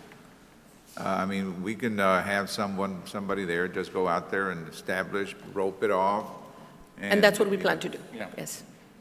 And that's what we plan to do. We plan to give an area to parking for electioneering and then an area for voter parking, especially our handicap parking area. We want to designate all areas, try to make it as safe as possible. As Mr. Garza said, this is our first time in implementing something like this, so we certainly will learn from these experiences, and certainly there will be room for modification as we see it. I understand if we start off at a good base, then we can grow from there. But I feel that if the law allows there to be restrictions and reasonable guidelines, is what the Senate bill, House bill, names this, that I do believe it is of my opinion that we should start with reasonable guidelines and then work on this experience and then go from there. But definitely, I think we need to start at a good pace, knowing that we've never allowed electioneering, and this will be the first time that it would be allowed during the time of voting. So in this case, you got less than a week, or you got a week. We don't meet till next Tuesday. Yes. It'd behoove us to come up with those limited restrictions. At this point, I would say we would have to vote on it now. Yes, so sir. that the campaign, all the different various camps that are running campaigns are pre-warned and they know they got enough ample time to prepare. Exactly. In a letter D, I am in agreement that we should not allow tractors and trailers, barbecue pits, and again, Judge, we were talking about food and drink, and of course, no alcohol or illegal drugs. The use of loudspeakers, microphones, megaphones, that has always been the law. I believe that you should have them something to eat, drink, and of course, no barbecue pits in the area, no big trailers. But I mean, drink and eat. Food, drink, and then include, of course, the no consumption of the alcohol. We can include that. Or drugs or anything like that. And no big trailers, Right. Otherwise you're going to allow the candidate with the most money will go in there and just take over the whole thing. 4x8 should be fine. No 4 by bigger than 8, that. Yeah. and the one vehicle in the county parking area one vehicle per candidate. Now, I did talk over with the constables about that voter that would come into the parking area with electioneering past the 100-foot marker, and it was decided, and I would like your feedback, that that voter would be allowed past the 100-foot marker to vote and then leave, but not to be stationary throughout the whole period like a candidate would have a vehicle there all day, for example, but not the voter. The voter would have to vote and then leave and move that vehicle. All right. Okay, so then I will modify that, D, to include the County of Hidalgo will not allow tractors, trailers, barbecue pits, the use of loudspeakers, microphones, megaphones, amplified devices, or any other activity not defined as electioneering on county-owned property at any time before, during, or after the early voting period and the voting period. And it will allow the consumption of food and drink, but not the consumption or distribution of alcoholic beverages or illegal drugs on county-owned property. I will modify that. But what do you think about D? that, Judge? Yeah. Bien? Okay. That's it. And then what about I? The county-owned property no earlier than 30 minutes, and to remove no later than 30 minutes after the period ends. We're not going to be removing the signs. They're going to stay there throughout the voting period. It's not the end of practical. the for them. election. 30 minutes. Judge, Commissioners? Ju- I think there's one other consideration. Valdi, you want to express that one? Right, Judge, I heard what Ms. Ramon said, I heard what the court said about no barbecuing, but with respect to barbecuing, I want to expand that so that it's clear. By barbecue, we mean no type of apparatus where you can grill, and that would include those campfire, propane-type units.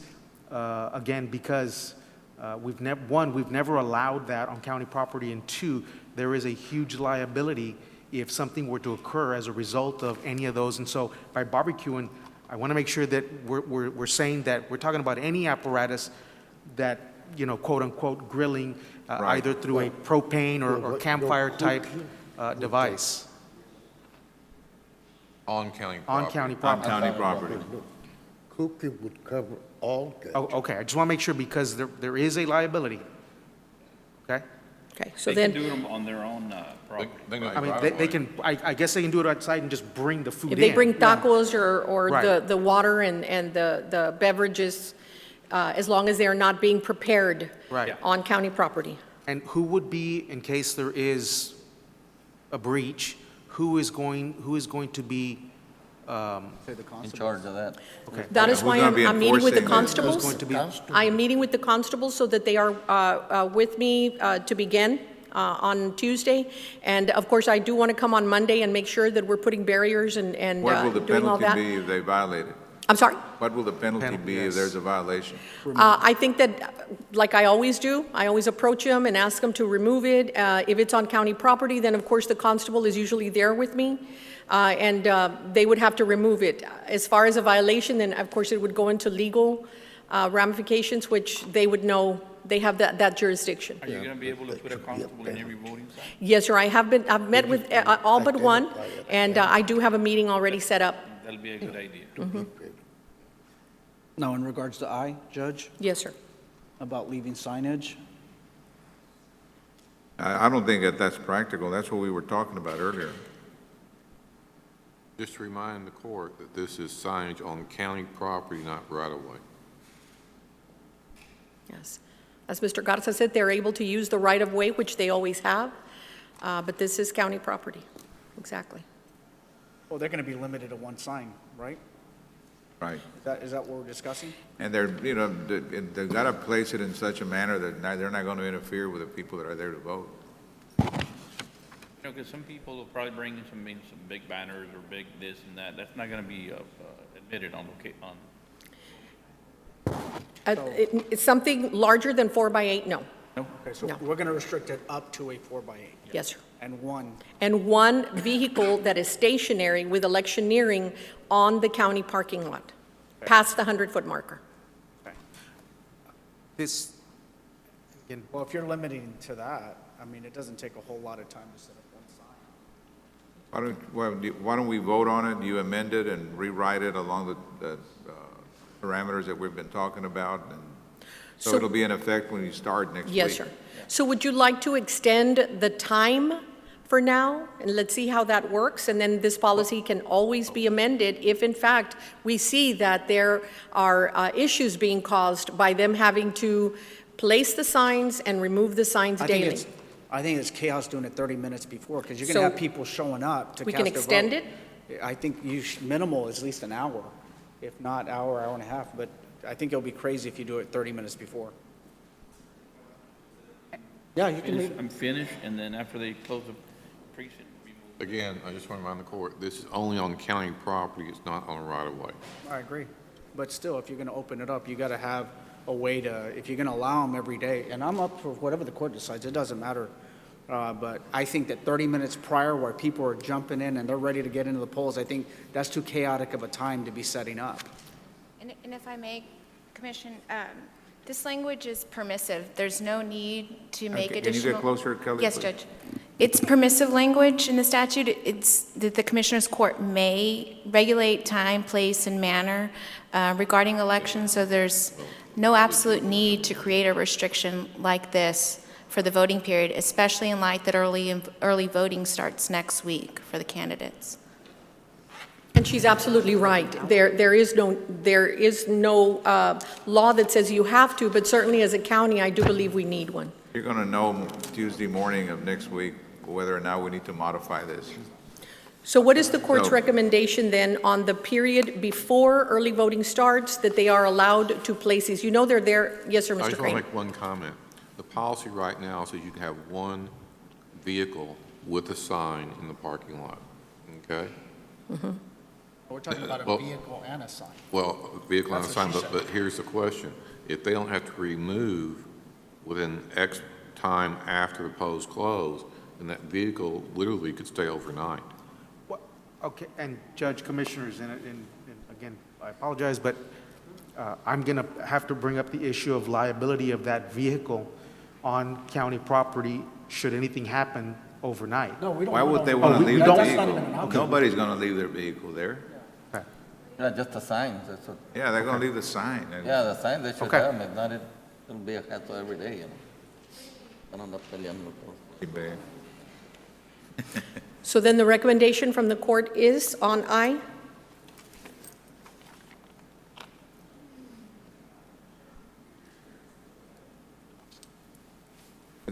What my concern is the language of shall remove all signage, literature, or materials no later than 30 minutes after voting ends that day. I don't think that's No, practical. I don't think that's good. You take them out, and then in the morning, everybody's gonna be coming back running and fighting and, you know. Judge, why don't, and it's just a suggestion. What good bad you gonna have? Instead of 30 minutes, giving them an hour to remove, but not shall, will remove within the hour. Why do we want to force them to remove it and then have to come and fight for the location again the following day? Well, Every year, just leave them up there, set them up one time, and that's and it? let the constable deal with them. Well, Castro can do a good job. So then let me go ahead and ask you for clarification on G.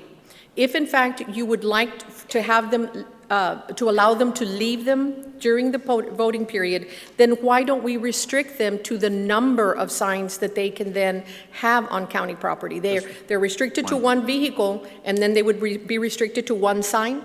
Up to a four. And those they can One leave? sign. Okay, so then G will then be modified to say, instead of other, one political sign no larger than 4 feet by 8 feet. That is what G would say, and then that they are allowed to park one vehicle with electioneering in the designated area. What about stickers and stuff like that? Will that count as? As long as, and we are going to mark the 100-foot marker, and we are going to allow them, and this was, I've had several people, and I'm going to take Constable Guerra out there on Friday. We're going to allow them to enter at the annex for the voters and the candidates on the north area. We are not going to open up the south gate to that large parking area because of the curbside voting and the handicap parking that is there. And that way, we'll be able to mark off where the electioneering and the candidates will park and where the voters will park. Okay? Judge, is there Makes one sense. sign per candidate or per person, or? For candidate. Per candidate. Okay. Because it's not clear in the policy, but I can bring a sign and you can bring yours, and then we have two signs. You gonna go ahead and run for office or what? No, what I'm saying is 5 people can come in with their own sign, so Oh. one sign per person or one sign per candidate. Okay, so that I am clear then, on D, I will modify to allow food and drinks, of course, not the consumption, no illegal drugs or alcohol, but I will include that there will be not just the restriction of trailers and barbecue pits, but no cooking, no propane, no small, any type of equipment that would cook or Right, any on fire. county property. Okay, and then in G, we're going to restrict to one, allowing the signs to 1 4x8 that will stay on county property throughout the voting period. And then on I will then edit it to say that how soon before the early voting period? It says 30, so on Tuesday, how early, how long? An hour and a half before the early voting period starts? Because you know they will be there Sunday, Oh, yeah. which they usually are. What difference Early is- voting starts on Tuesday.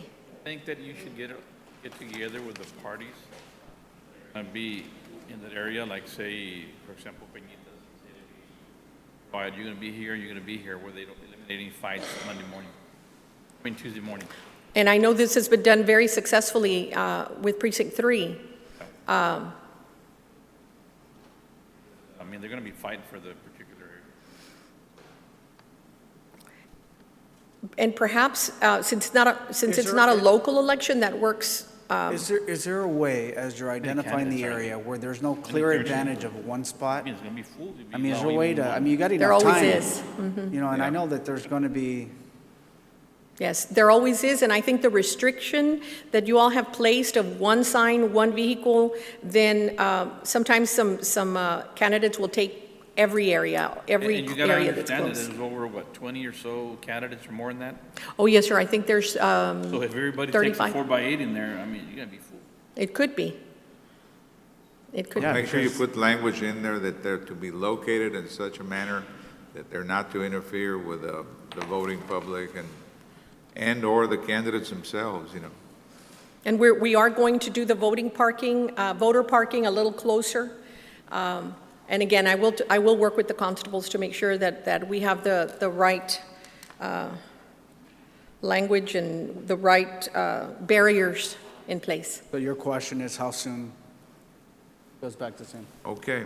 How soon Judge? before the early vote? We're going to allow them to How soon stay. before the first day of early voting do you want them to be Oh, set up? they could start setting up Monday afternoon, I guess. Early vote starts Tuesday. morning. I mean, it's gonna be hectic if they start doing it Tuesday morning, so you have to do it one day before. That's why we need to sit down with the particular party and say, you're gonna be here, you're gonna be here. It's not like up country that you just Or go vote. yeah, maybe beginning at 12 noon the day before. 12 noon? Give them plenty of time to set up their tents. 12 noon the day before, and they are to remove all signs and vehicles From an county hour property. after the election day ends? An hour after the election. Yeah, the judge mentioned tents. Nothing in here does it say that you can pop up any tents. Are you going to allow tents on county No, property? not the tents. Okay, They're in just the to make right of sure. way, usually, Okay. but not tents. Yeah, Then that okay. would take up all that space. No, that's what I'm Yeah, saying. no. It's important to know. No, that'll that stay. We're not allowing that. Okay, so 1 hour after. Okay, then I will certainly,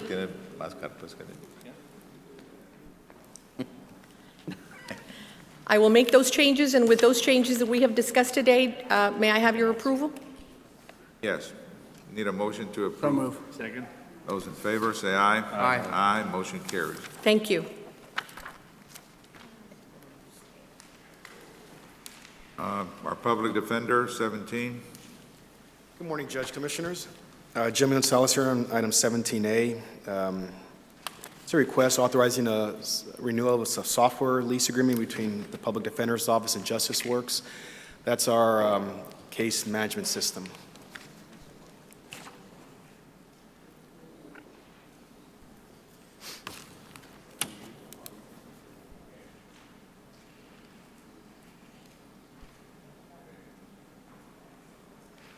Yvonne, wait, don't leave yet, just stick around.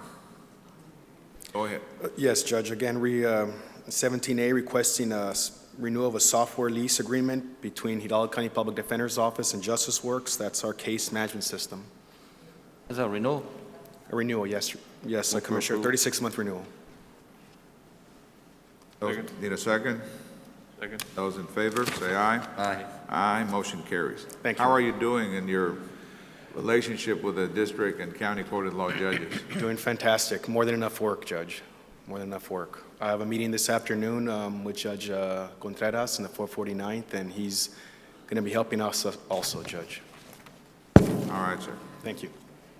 Item 18, our WIC program. There is no action necessary. This has already been resolved. Thank you. Thank you, Marty. Mr. Auditor. 19, our auditor. Judge, I would like to get approval of certify some revenues for various TxDOT projects and also appropriate those funds in the amount of $3,268,799.80. And where are these monies coming from? They're, TxDOT. yeah, TxDOT. Move for approval. Second. Those in favor, say aye. Aye. Aye, motion carries. Good morning, Judge, Commissioners. Raul Morning, Cecine, Mr. Planning Cecine. Administrator.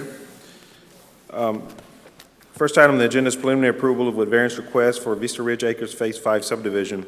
This is a development located in Precinct 1, and the variance request is to allow the construction of a 28-foot wide section road where the rules call for a 3640. We've evaluated the request, and the existing road right-of-way is going to be reduced to 60, which would require the 2428. The surrounding roads are 2428, so we don't see an objection to the request. It will meet the requirements that the county currently has for those type of construction, and we recommend approval. Everything else also has been routed to the other departments. It has been reviewed by the Health, Environmental, and Drainage District, and they're requesting right now the preliminary approval so they can move with the construction of the development. Move for approval. Second. Those in favor, say aye. Aye. Aye, motion carries. Next item is Lantana Acres number 8 subdivision. This one's also located in Precinct 1. Again, it's also been routed to the various departments, has been reviewed with the various departments, and the request is also to require or to allow the construction of a 24-foot wide road with 28 caliche bays instead of the 3640 required based on the MPO map. They're asking this request because they just want to match up with what's existing there. We've looked at the area, it's a rural area. We don't see the need for a wider road, and we are recommending approval. Everything else is in order for the preliminary approval, and the advisory board is also recommending approval. Move for approval. Second. Those in favor, say aye. Aye. Aye, motion carries. In the interest of time, Judge, would you like me to just read the preliminary approval? Just for the record, they have been reviewed by my office and these various county departments that are part of the review process. Has gone to the subdivision advisory board, and they are recommending approval for the preliminary, subject to future comments and receiving or constructing the improvements before receiving final approval from this court. If I may, if that's okay, I know it's been a long meeting. Would that be okay, Judge, Commissioners? For the Yes. collectively, okay. Just for the record, El Ramadero subdivision, re-subdivision of lots 52, 53, 54, and Lot B, Caledonia Estates Phase 1, Resort Division, Cash America subdivision, La Homa Crossings Phase 2, Terry Palm subdivision, Acres of Santa Cruz Phase 2. As I mentioned, all those developments are compliant with the requirements as submitted for preliminary approval, and they'll be brought back before for final approval once all the developments everything's improved and constructed. And we are recommending approval. Move for approval. Second. Those in favor, say aye. Aye. Aye, motion carries. Final approval, Concho Heights subdivision. This is a 4-lot subdivision. It has been approved by the various county departments, and everything is in order for Contra Heights final approval. The advisory board is recommending approval, and my office is also recommending final approval. Everything's been constructed. Move for approval. Second. Those in favor, say aye. Aye. Aye, motion carries. San Joaquin subdivision, precinct 1, it's a 153-lot subdivision. Everything has been constructed as per the requirement of the plans. It has been routed to the various departments, has been signed off by all the departments, and advisory board is recommending approval. My office is also recommending final approval of San Joaquin subdivision, precinct 1. Move for approval. Second. Those in favor, say aye. Aye. Aye, motion carries. La Frontera Estates Phase 4 subdivision. It's another development, 56-lot subdivision located in Precinct 1. All the improvements have been constructed and has been signed off by the various county departments. Advisory board is recommending approval, and my office as well is recommending final approval. Move for approval. Second. Those in favor, say aye. Aye. Aye, motion carries. Saverda Vera subdivision, it's located in Precinct 4. It's a 2-lot subdivision. Everything has been constructed as per the requirements, and all the county departments have signed off on it, and we also are recommending approval. Move for approval. Second. Those in favor, say aye. Aye. Aye, motion carries. Rio Rico North, located in Precinct 1, is a 10-lot single-family development. It has been constructed as per the plans and requirements. All the other departments, county departments have signed off on it.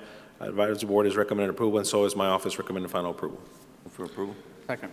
Those in favor, say aye. Aye. Aye, motion carries. RSB BRDG San Carlos, it's a 1-lot commercial subdivision in Precinct 4, and all the improvements are in place. All the departments have signed off on it as well. The advisory board is also recommending final approval, and my office is also recommending final approval for said subdivision. Move for approval. Second. Those in favor, say aye. Aye. Aye, motion carries. A replat of Lot B, Los Compadres, it's another 2-lot subdivision located in Precinct 1. All the county departments have signed off on it. Everything's in order, has been constructed. Advisory board is recommending final approval, and so is my department. Move for approval. Second. Those in favor, say aye. Aye. Aye. Aye, motion carries. Final approval of financial guarantee, Pueblo de Palmas at Mile 4, Phase 3. The developer has met all the requirements to submit for final approval letter of credit. Letter of credit in the amount $293,008.70 from Rio Bank has been received by my office, along with the subdivider agreement for the paving, drainage, and OSSF improvements. Everything is in order for final approval of financial guarantee. All the other departments have also signed off on it, and the advisory board is also recommending approval along with my department. Move for approval. Second. Those in favor, say aye. Aye. Aye, motion carries. Ranchitos Escondidos Phase 1 subdivision. It's a 48 single-family lot development in Precinct 4, and they're requesting financial guarantee, approval of financial guarantee in the amount of $102,965, and that amount is for drainage improvements and OSSF. My office has done the inspection, everything's in order. It has gone through the various departments, they've all signed off on it, and the advisory board is also recommending approval, so is my office. Move for approval. Second. Those in favor, say aye. Aye. Aye, motion carries. Thank you very much. What about 20B? The next page, you got three more.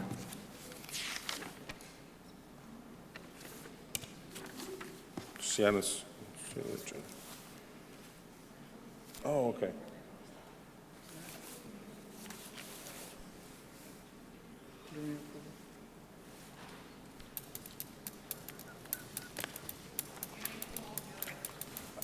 Judge, let me get my packets incomplete. Let me get that information, if I may, and come back and present those. But those are for preliminary approval.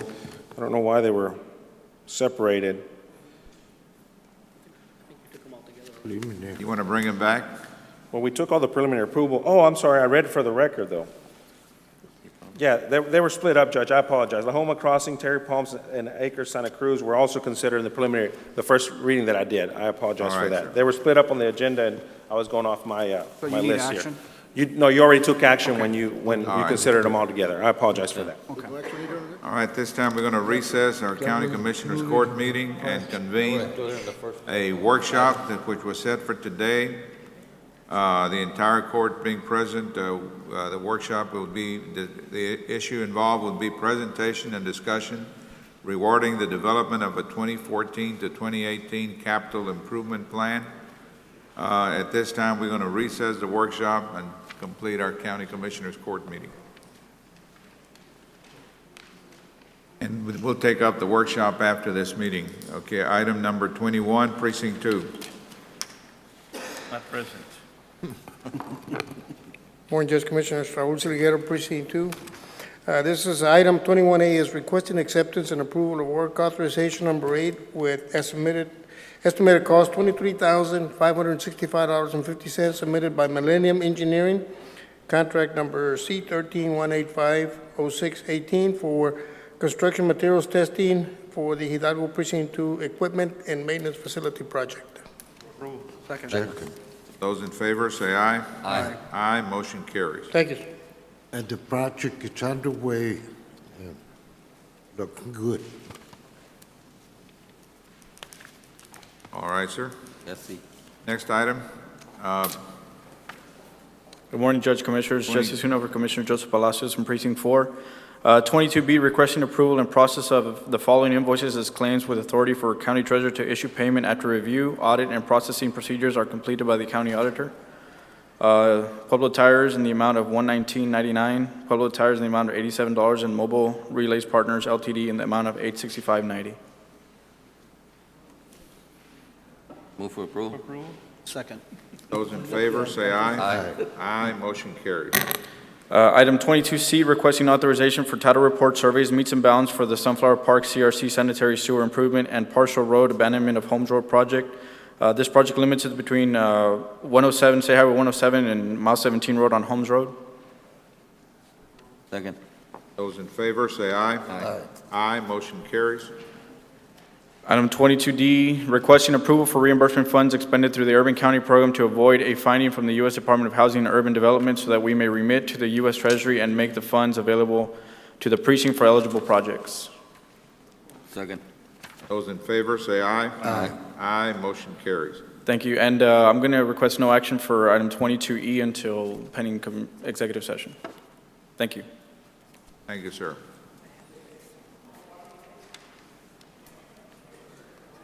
Next item, 23, budget. Morning, Judge Commissioners. Item 23A is update discussion and options available for refunding of outstanding bonds and authorizing the finance team to proceed with preparing refunding of county bonds. As far as finance team, I'm talking about Mr. Valdeguerra and myself, and also working in conjunction with Mr. Roy Fracio. I have Chris Vela from First Southwest, and he'll give you a quick briefing while I press this out.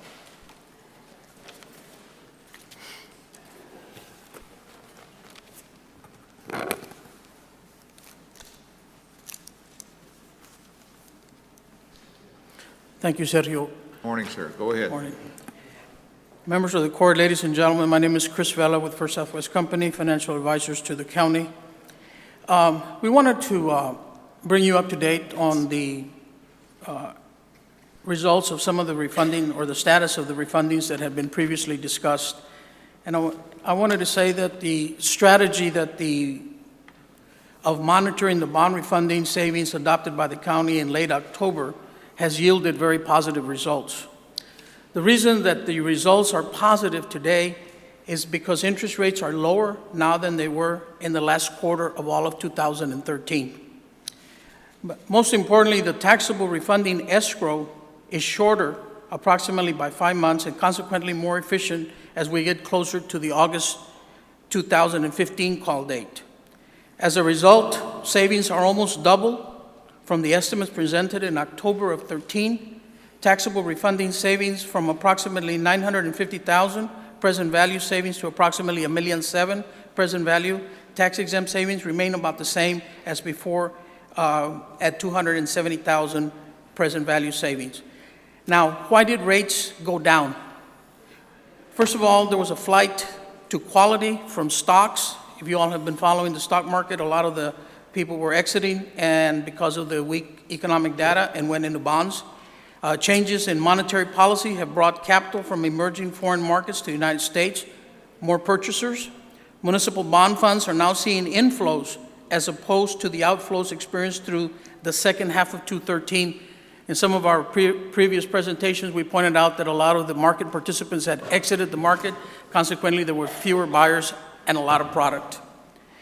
Less supply of municipal bonds, from 7.8 billion in bonds a week to approximately 3 billion. That's what we're seeing now, is that there's a lot less in municipal bonds out there to be purchased, and consequently, and a lot more buyers. What are the next steps? Develop a comprehensive plan of finance for the commissioners, for the Commissioners Court approval that implements the county's proposed 214 capital improvements program and mitigates debt service impact to the county budget. The goal is to structure proposed refunding savings with naturally occurring declines in existing debt service with the intent of accommodating new debt and minimizing budgetary and tax rate impact to the extent possible. In conjunction with county staff, First Southwest Company will develop a plan of finance for the refunding of the Series 02, 04, and 05 obligations, plus a multi-year CIP model for 14 and future needs. The financing team will be integrated into this process. Commissioners, on the handout that I handed out, it does, I also included certificates of obligation, Series 2006, as a possible refunding. We did look at some of the analysis from First Southwest. It didn't look very favorable because of the high arbitrage that was in regards to that series. However, we do want to include it as part of this court action for us to be able to monitor that series as well, and if we're able to yield some savings from those, we would like to refund those bonds as well. Again, those are 2 years from now. The maturity is not till 2 years from now, so the escrow that needs to be done for that, it does yield a lot of high arbitrage. However, if rates come down significantly, we could possibly go out and achieve some savings there as well. Again, right now, what I would like is for the court to authorize myself and Mr. Guerra to be able to work with First Southwest and work with our selected underwriter, Estrada Hinojosa, to be able to go out and start looking at the process of refunding these bonds at this time before this window closes. So you just need action for that? Yes, if we could just have action as far as directing us to proceed with the preparation of the refunding for these bonds. So move. Second. There's motion second. All those in favor say aye. Aye. Opposed? Motion carries. Thank you, Commissioners. Item 23B, we have approval of 2014 certification of revenues as certified by the county auditor with appropriation of those funds in the amount of $43,000 for the Precinct 4 Mile 22.5 Road project. If I could have approval on that, of the certification of revenues and the appropriation of those funds. That's on B. Yes, B B. one. B1 and 2. Move for approval. Second. And those in favor, say aye. Aye. Aye, motion carries.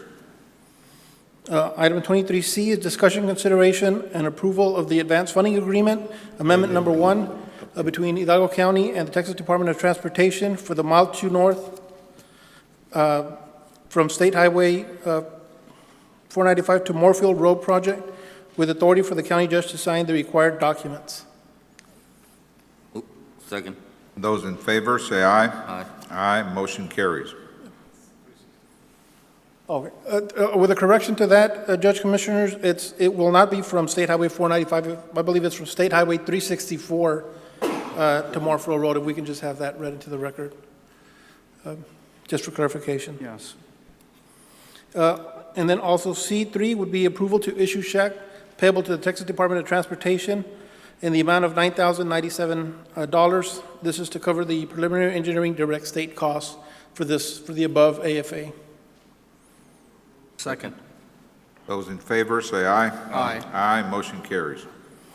Item D is discussion and presentation on the County Energy Transportation Reinvestment Zone, the possible boundaries and the board member There's the issue appointments.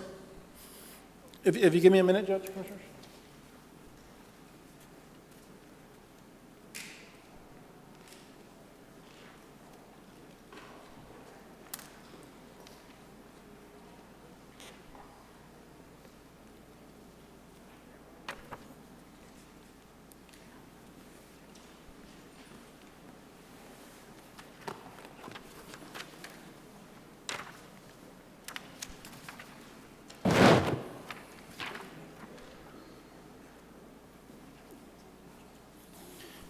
Judge Commissioners, we're continuing to work on this energy transportation reinvestment zone for the county. Again, I had presented previously, we had the public hearing. There's possibly about $800,000 that will be allocated to Hidalgo County. As of this morning, only 100 counties have proposed that they will be applying for these funds out of the 256 counties that we have in the state of Texas. So we do anticipate that there will be additional funds for this program as well. Okay, we need to create this board in order to apply for these funds? Correct. We would need to create a reinvestment zone. Right now, we're looking at a very small zone up on FM 1015. We would be looking at less than a quarter of a mile of FM 1015 to be part of the zone boundaries. We have met with the RMA, discussed our proposal. It does not conflict with any of their plans. And again, we don't expect to be a significant valuation growth for that zone. And again, creating the zone does not increase property values or does not increase taxes in any way. The only thing that it does is if there were any increase in property taxes within that zone, that increment, the property taxes based on that increment can only be used for that area. So right now, we only want to use a small zone for the purpose of this grant. We will look at in the future to see whether this type of program would work for other roadways, and perhaps at that point we would be able to utilize it, similar to what the RMA is doing with their TRIZ zone. Right now, the next steps that we have would be the creation of the zone, which we would hope to have to present to the court within 2 weeks, and we would need to get the appointment of the advisory board members.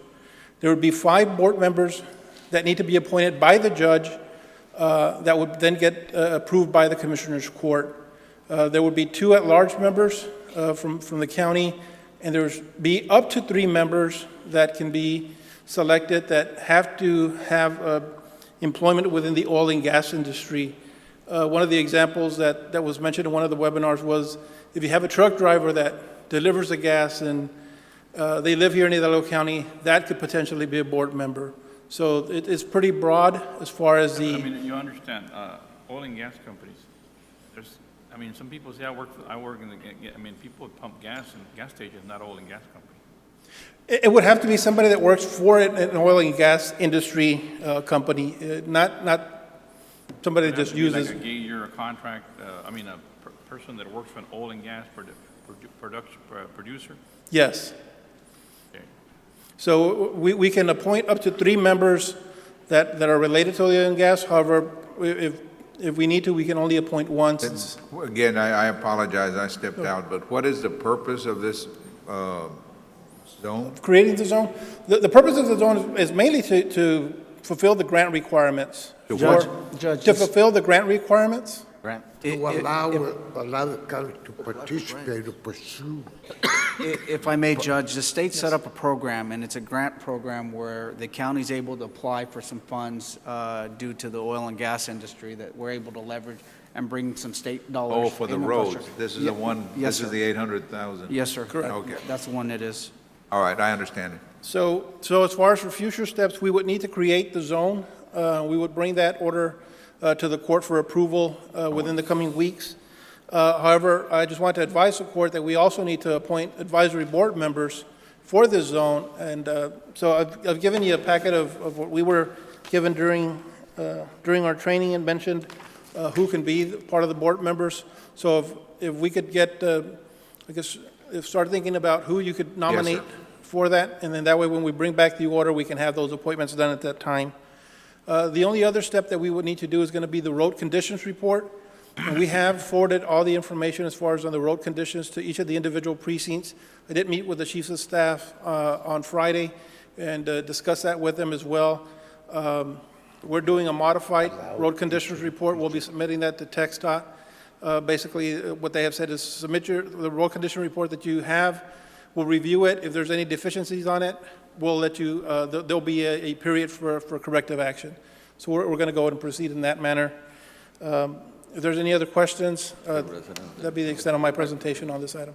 Judge, Commissioner, I think it's important to note, you're saying that there's a potential chance of additional funding above the 800,000. Yes, currently, only 100 counties have. Now, Commissioners, I guess the approach will be how we apply for it, what area we're going to utilize the funds, if we're looking at just distributing between 4 different precincts. Just those things are some of the things that we need to keep in mind, because they're going to need all the direction. And that money be put back into general fund or no? No, it would have to be used for the development of a road. Because we're going to be needing a lot of money.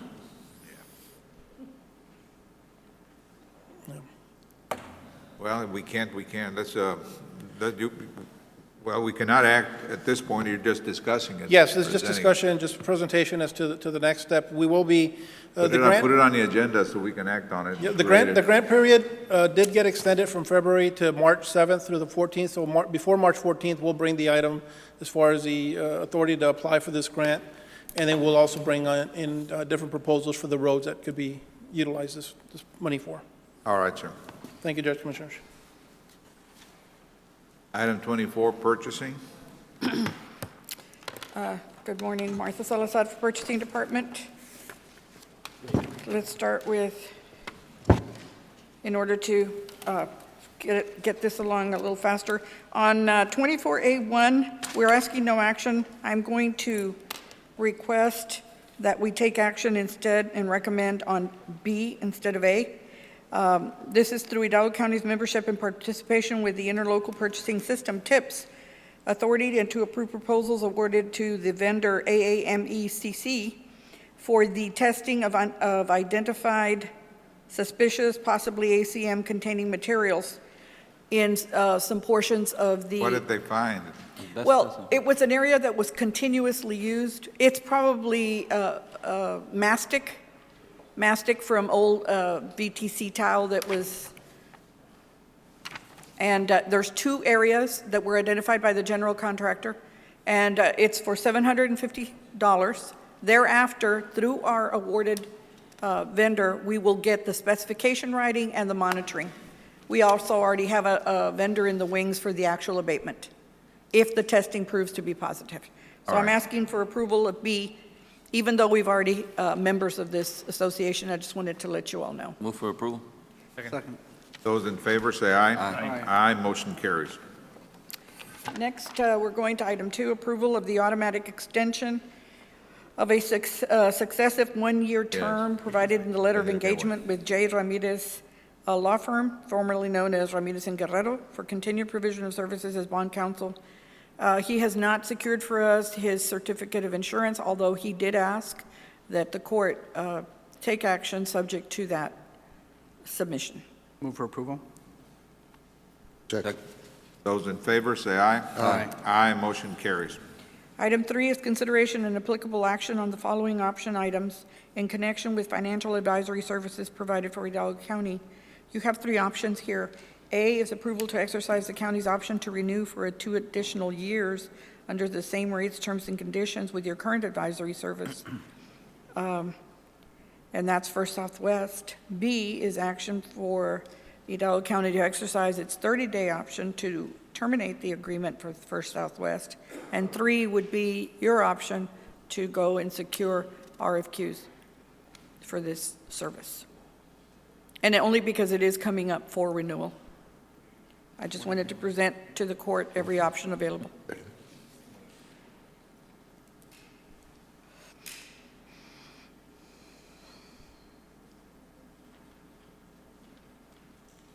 We have to pick one for right We now. gotta pick one now?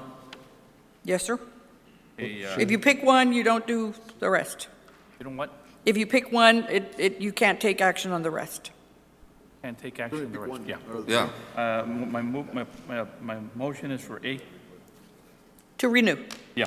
and extend the 2 years. A motion for number C. No, there's a motion, though, yeah, they have to die.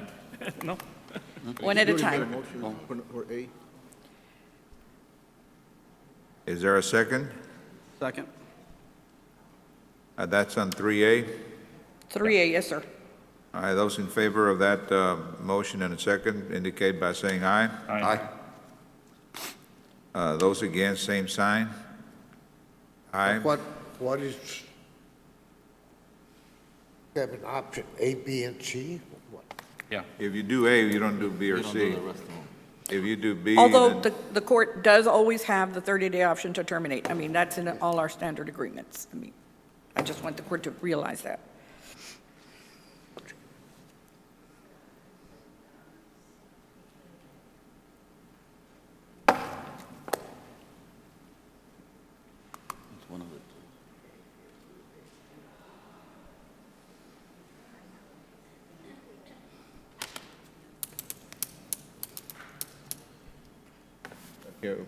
we had, why don't we vote again on A? I don't know if we had 2 or 3. It was 3, I think. Those in favor of 3A, raise your right hand. Okay. And those against, same sign. All right, motion fails. Judge, can I entertain a motion of 3C? Second?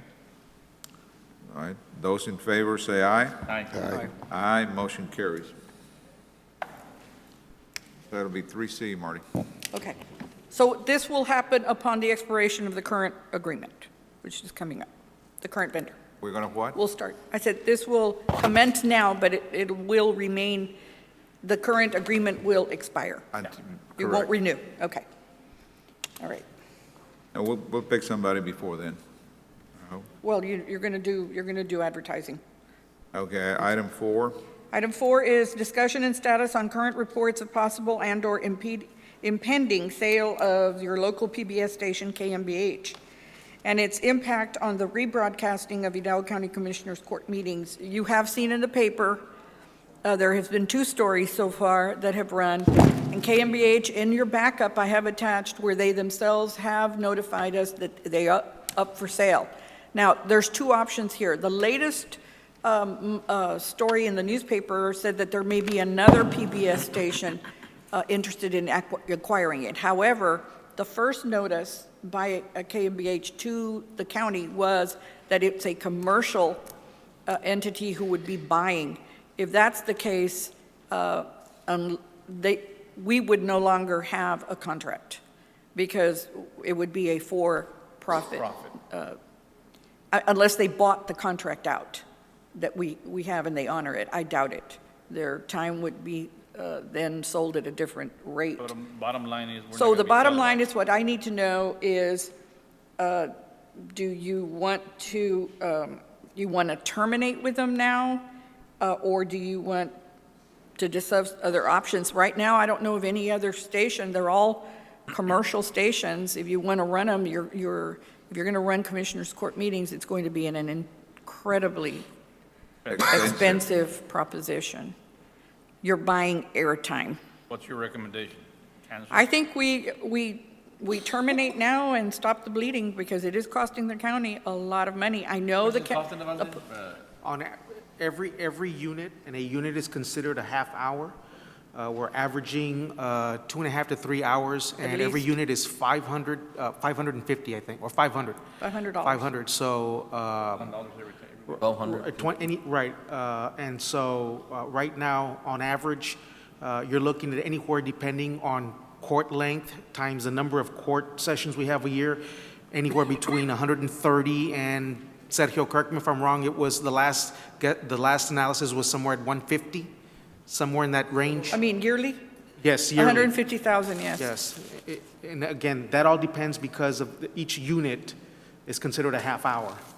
Yeah. Second, 01.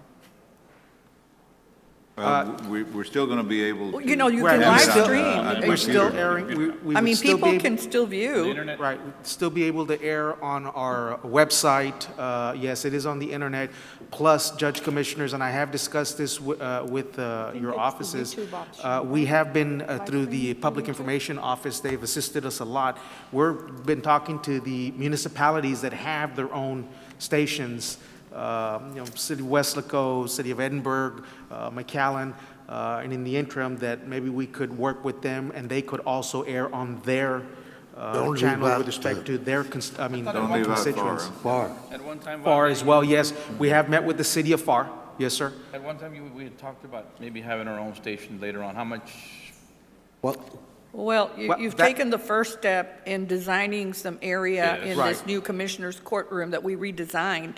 So you're taking that, and you're going to start maybe reinvesting what you're spending here in acquiring equipment, Exactly. at least for the filming. And then you're going to have to go through the FCC process. That's what's going to Yeah, take time. that's going to be a problem, you know. Right. that- Exactly. Exactly. Lengthy That's where, But again, it is viewable right now.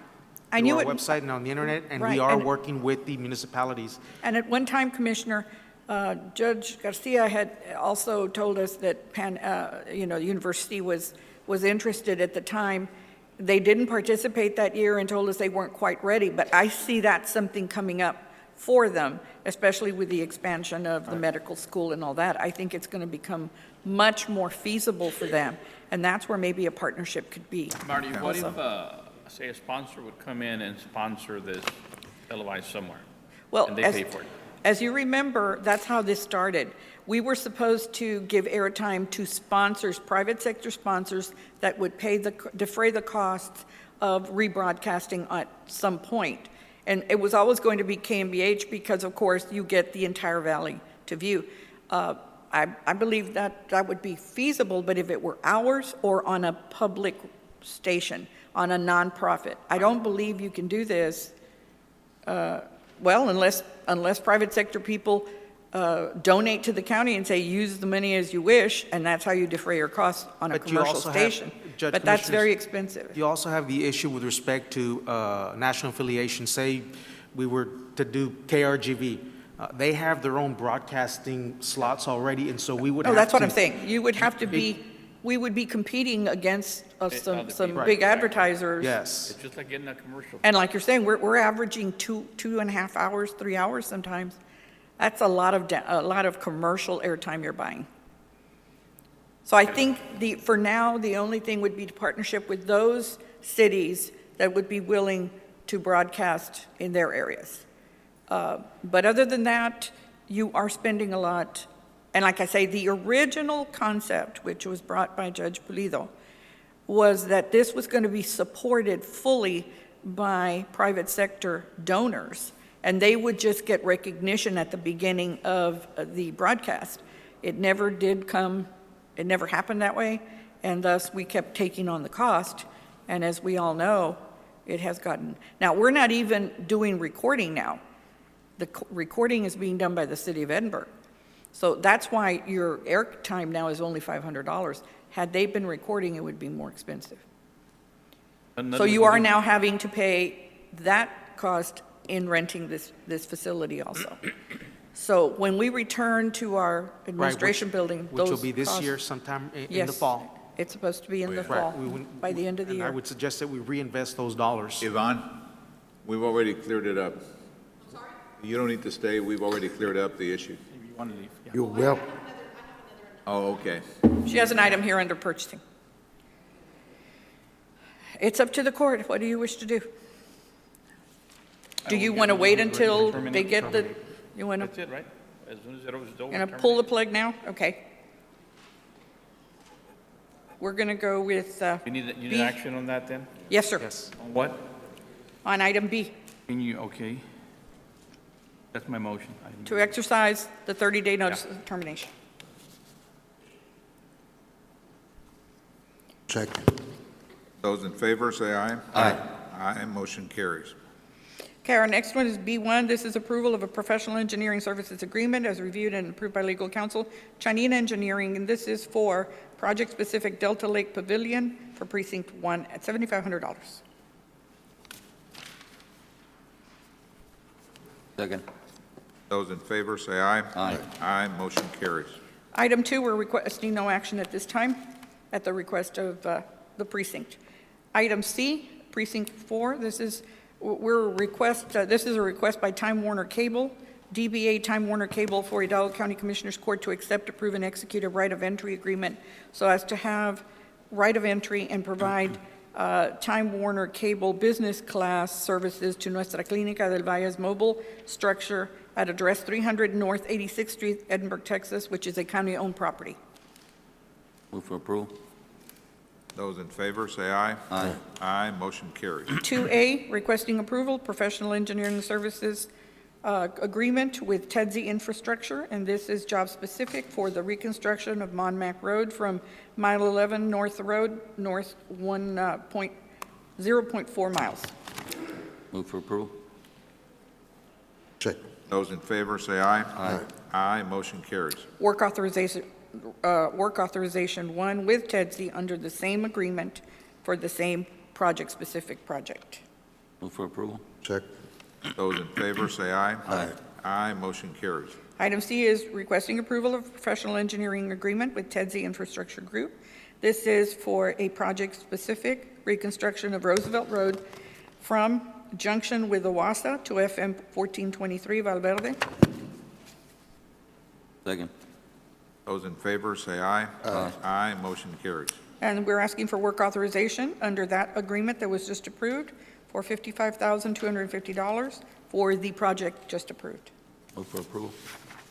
Those in favor, say aye. Aye. Aye, motion carries. The next one is a professional engineering services agreement with Terracon Construction, job-specific project, 17.5 between Ware and West, right-of-way of Hidalgo County Irrigation District Number 1 Canal. Move for approval. Second. Those in favor, say aye. Aye. Aye, motion carries. Requesting approval of work authorization 1 under that previously approved contract with Terracon, $15,010 for the same project. Move for approval. Those in favor, say aye. Aye. Aye, motion carries. Item G is acceptance of approval of Amendment 1 to Work Authorization 1 to clarify and correct Attachment B Warehouse Foundation Plan erroneously listed as a 20 by 60 and should reflect a 40 by 60 in connection with Las Camrea LLC, Fulcrum Construction. Move for approval. Those in favor, say aye. Aye. Aye, motion carries. Marty, I'm correct in assuming that all these contracts were, They all are they approved by already legal ran counsel. through the procurement process? Yes, sir. Yes, sir. They're all from the pool. Oh, they all went through the protocol that we All right. must do. Item 3 will be done by Mr. Guerra. Thank you. Judge Commissioners, item 3 is requesting exemption from the, requesting exemption from the competitive bidding requirements under Texas Local Government Code Section 26202-484, a professional appraisal, for professional appraisal services. Move for approval. Second. Those in favor, say aye. Aye. Aye, motion carries. And item B would be the presentation of scoring grid, and this is for the purposes of ranking by Commissioners Court. The firms graded and evaluated through the county's approved pool of professional appraisal services for Brewster Park Land Exchange Project in precinct number 4. And so you have 3, HLH Appraisal Services, Integra Reality Resources, Austin, and George J. Salazar. The evaluations are as follows: HLH Appraisal, 94, Integra Reality Resources, Austin, 93, and George J. Salazar, 96. Would the court like to rank them in order of, The scores. Salazar, 96, Move for second. Valdez. Yes. Salazar is not related to anybody. Yes, he's related to me. Well, related to the. That's why I made a disclosure. Not to Commissioners Court. No, sir. No, sir. Right. But I So- have made that disclosure already. That's why I'm presenting, again, the ranking: Salazar, 96 first, second would be HLH Appraisal Services, 94, and third, Integra Reality Resource, Austin, 93. Alde, do we need a conflict of interest form? Yeah, Yes. go ahead and sign it. Yes, that's why I'm presenting and I'll sign one, although I Yes. have no Need a interest in the second? But company. I think it needs to be Second. provided and filed by the vendor. Oh, But a well, conflict of interest he's, form that required by law has to be filed with the county right, clerk. I'll make sure. I'll make sure.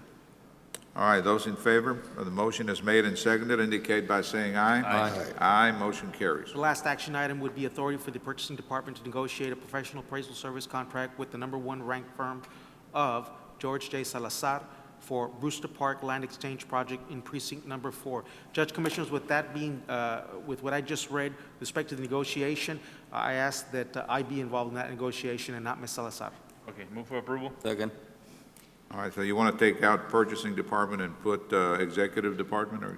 Well, it would still be, I mean, I'll work with her staff, but she would not be involved in negotiation. All right. But what about the grading? The grading was done by your office? No, it was done by the user department. They're all done by the user department. Right, the user So it's department being precinct 4. Precinct 4, yes. Precinct 4, yeah. They did Those- not score. Those in favor indicate by saying aye. Aye. Aye, motion carries. Thank you, Judge Commissioners. For the record, she didn't have anything to do with it, right? Other than give him his life. But you gave birth to the guy. Item D, no, Commissioner, and as I've said, I have no business interest in this, in his business, in his appraisal house is the name of the business. Anyway, Health and Human Services is item D, acceptance and approval of negotiated consulting services contract with Kevin Nolting, DBA Nolting Consulting, for the provision of the Medicaid 1115 Waiver Texas Healthcare Transformation and Other Quality Improvement Program. Second. Those in favor, say aye. Aye. Aye, motion carries. All right, the next item is a presentation of the responsible lowest and best bid received as detailed in the tabulation sheet contained herein, meeting all specifications and requirements for the purpose of award with approval of the contract for the project titled Funeral and Burial Services of Hidalgo County Qualified Indigent Families through the project. I have had, we had 10 packets sent out. Yeah. We had 2 bids received. We have a recommendation. However, let me tell the court that I have been approached this morning by Mr. Lee Castro. He's the president of the local Funeral Directors Association.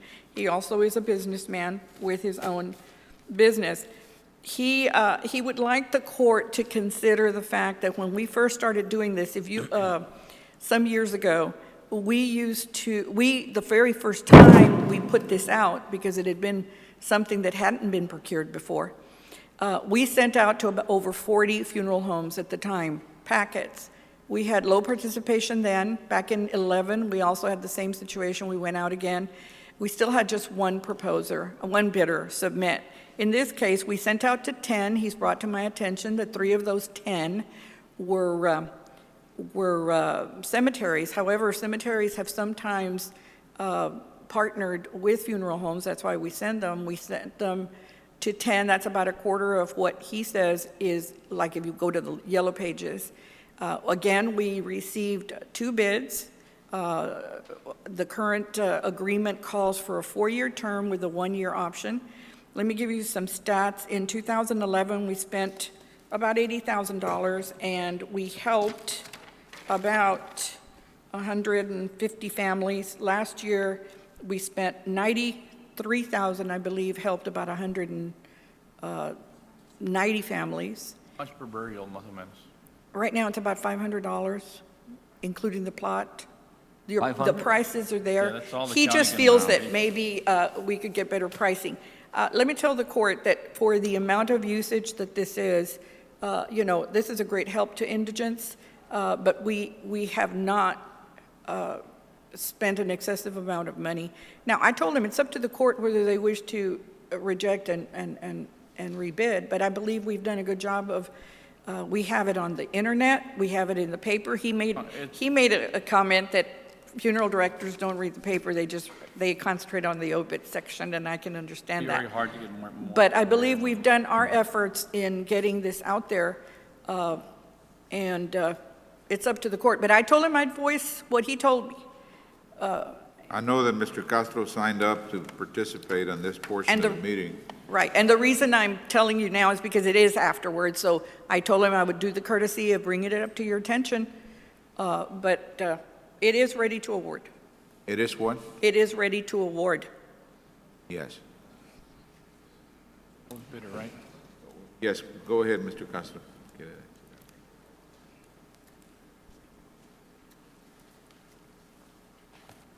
Good afternoon, Judge. Good afternoon, Commissioners Court.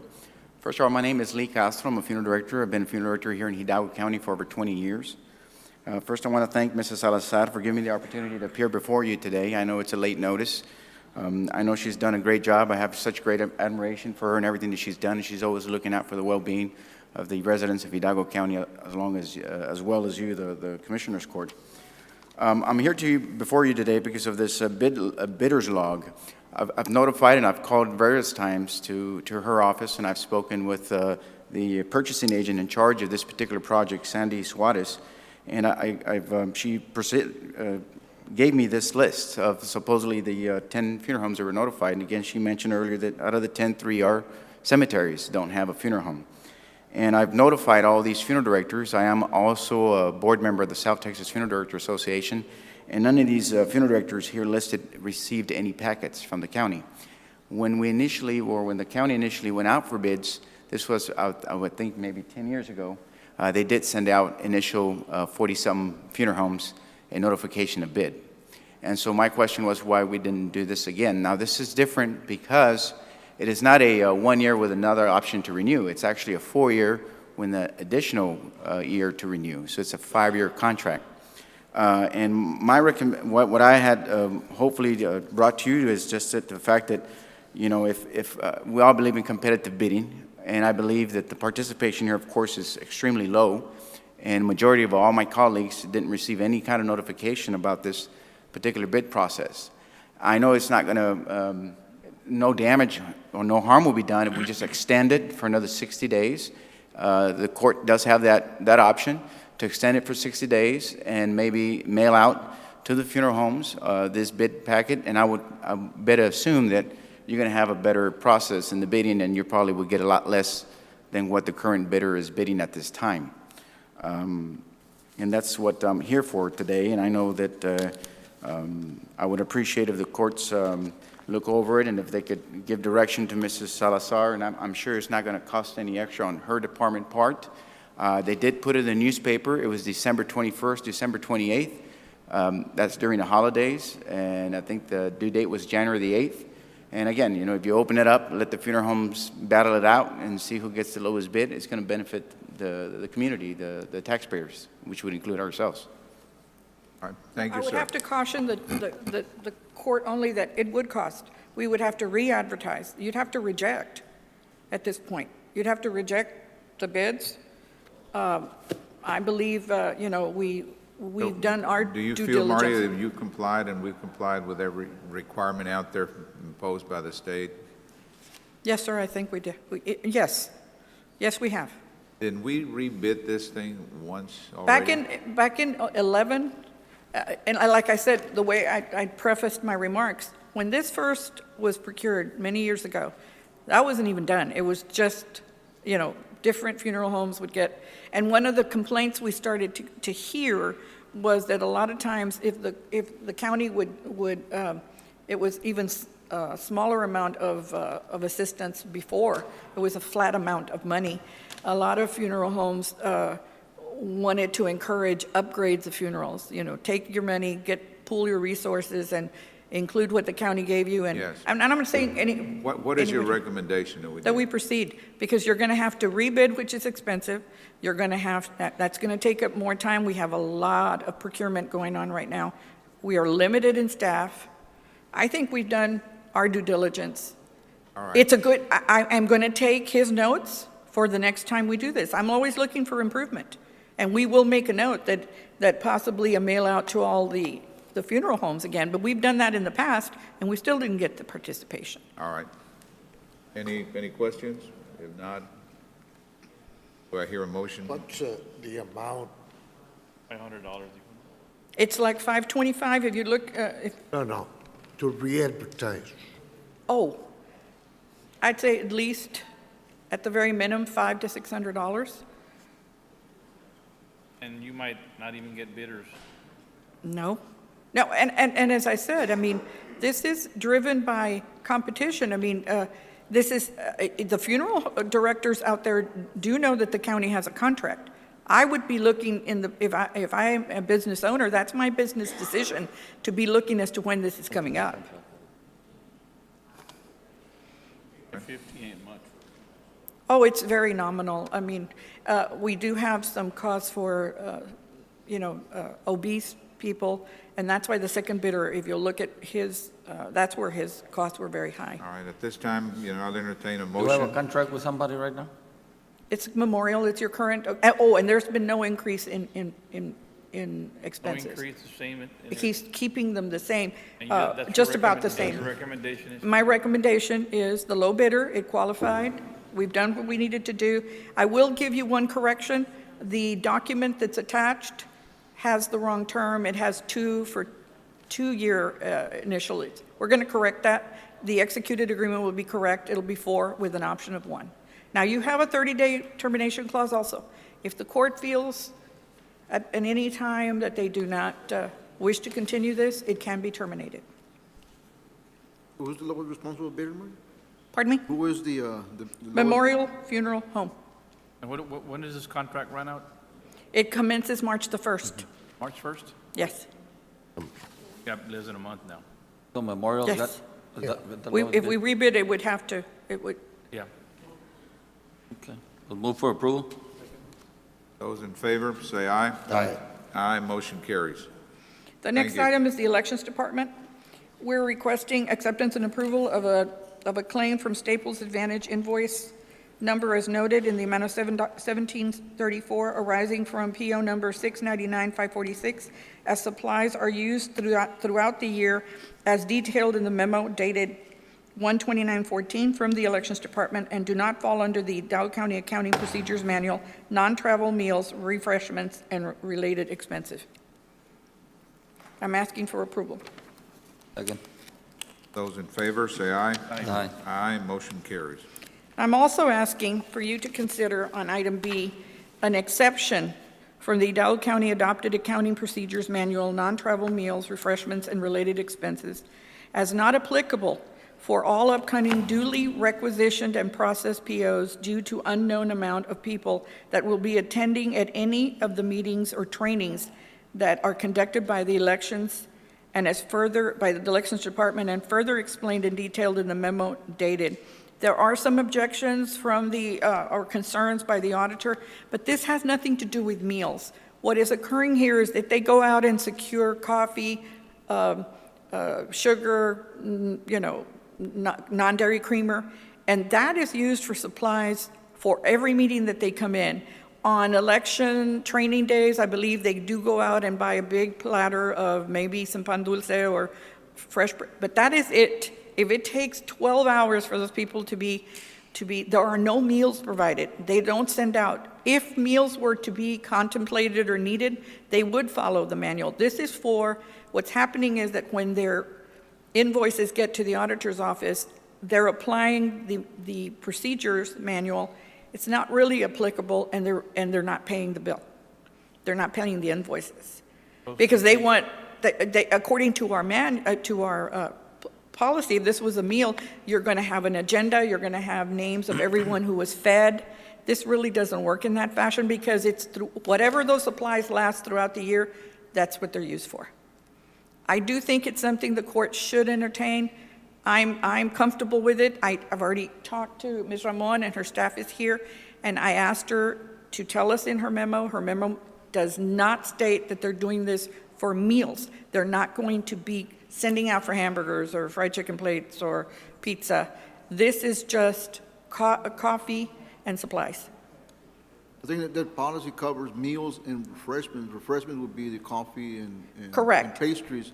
But the policy is a Hidalgo County's Commissioner's policy, number one.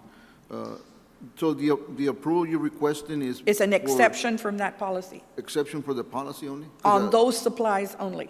I think the documentation talked about exception on the use of a form, but... No, the form- it doesn't mention, the memo doesn't, neither do I.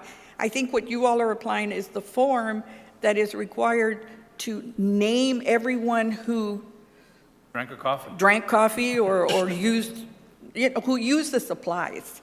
Well, I think And- the and- policy, and- the policy requires that whenever you're gonna buy food or refreshments for an event, Mm-hmm. for you to list the individuals that are attending the event. I mean, that's what the purpose of the listing so that way you can determine the dollar amount, because there's a cap on the dollar amount per person. Correct. So you're But required to list all the individuals. in my example that I just add the claim on, at $17.34, it has cost us a lot more than $17.34 to bring it to court to get paid. When you think of everybody's time and efforts, including the auditors. That's why I pay for my own water at the county office. We do the same thing in our office. We buy our own coffee or our own sugar because it makes no sense for the county to pay for all those things. We do too. Well, this is for, And we do too. We this have is our own for coffee election club. workers. Yes, but This it is- was coming out of my pocket for all these years, and I don't think that's the way it should That continue. isn't fair. It really isn't. And if we have an event in our office, we pay for it out of pocket. Yes, sir, but you don't train over 400 workers and provide the coffee and provide, we asked The them to be there cups at and 7:30 in the morning, and they didn't leave till 1:30 in the afternoon. Judge, how can we change this policy? Well, I'm I think we asking need for an to review it. exception in this case. For how She's much? been very detailed, an exception on those supplies only. We're not asking that she's now going to be, there's going to be an exception that if she decides to, you're not going to let her order now Whataburgers for 400 people. We do that, Steve? This is only on the What she's supplies, asking is exception. on that applicable policy. Only to the elections department, only for election Only for training that of elections election department. I workers. am not And only for training election workers. Exactly. The way she details it in her memo. That's my motion, Steve said. Okay. But Need a understand second? also, Marty, that this Second. policy is trying to cover the IRS regulations. There are some IRS regulations that require that whenever you buy food for employees, that might be taxable. So that's what Correct. we're trying to cover. We have Yes, a- but I don't think this is applicable, and I saw that on your concern, but this is not a meal where Yeah. you would Thank then you. in turn Thank you, say, Marty. And We it's have- not really employees, it's for trainees, right? these are trainees, they're not employees. All right, those in favor indicate by saying aye. Aye. Aye, motion carries. We're now asking for the Sheriff's Department, E1, presentation of sole bid received as detailed in tabulation sheet contained herein. And this is for a request for bid titled Repair, Installation, and Removal of Communication and Radio Tower Miscellaneous Equipment. We had 33 packets sent out, one sole bidder, South Texas Communications. We recommend approval. Right? Approve. Second. Those in favor, say aye. Aye. Aye, motion carries. We're going to item 2. This is as recommended by Hidalgo County Sheriff's Office for Hidalgo County Commissioners Court to exercise and approve county's option to terminate under Article 11 the contract with Prodigy Construction Management for the law enforcement detention facilities roof and related project by sending him the 30 days notice. Approval. Move for approval. Second. Those in favor, say aye. Aye. Aye, motion carries. Item B, we're requesting acceptance and approval of invoice number 4 in the amount of $12,363.76 from contracted vendor Prodigy Construction in connection with the contract for construction management. This is the amount that we owe him based on the termination, Marty?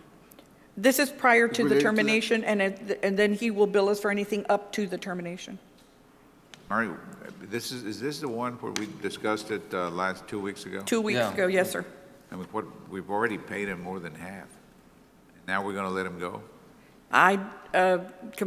Judge, the only thing sheriff has asked me to do is to convey to him again his recommendation that you take this action. I don't think we paid more than half because we paid based Well, on- we've paid him, well, you've paid him more than half on the initial estimated cost of 4.2 million.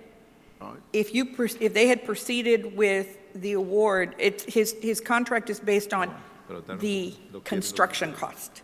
So there'd be additional charges if it comes any higher. I think we paid him for the 138 schematic design, creation, and all of that, right, beginning? There had been 100 and something thousand, 140 plus that had already been paid. All right, go ahead, Marty. Item 3, this is acceptance and approval of claims arising. We took a vote on 2B. Did we take action? Yes. Yes. 2B, we took it on 2A.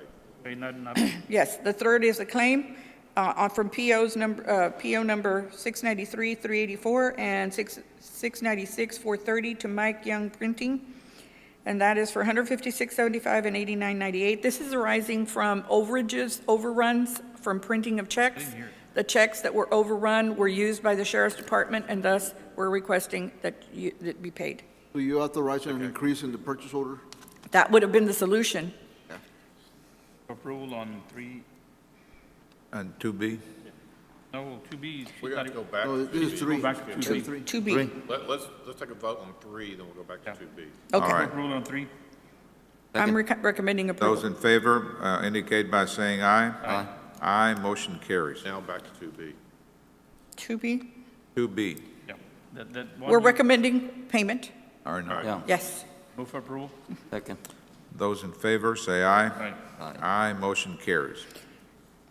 On G1, this is countywide, presentation of bids received as detailed and attached herein. And this is for electrical materials and supplies. This is countywide. We had 6 packets, 3 bids were received, only 1 bid qualified, and we are recommending to Senco, DPA, Central Plumbing, and Electrical Supply Company. Approval. Second. Those in favor, say aye. Aye. Aye, motion carries. Thank you. Thank you. All right, under open forum, first presenter is Virginia Townsend.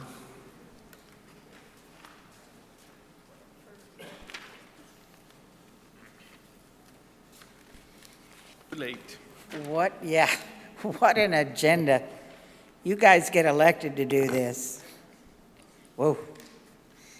Okay, actually, today's going to be one of my favorite because I always like it when CIP comes up because it means you're getting some money to do some projects and you're going to be kind of tied into them. You're going to have to do them. You can't use the money for something else and all that stuff.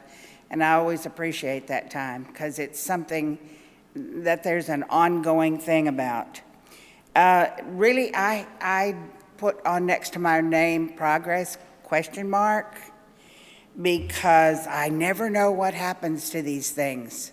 They come up, we talk about them. What happened to the privatizing garbage pickup? What happened? I don't know. Are we going to do it? Did we decide not to? I don't know. The road and bridge, making it countywide. I heard that maybe 5 years ago, and then again, another time, and again. It never gets off a dead center, and yet it's a very good idea.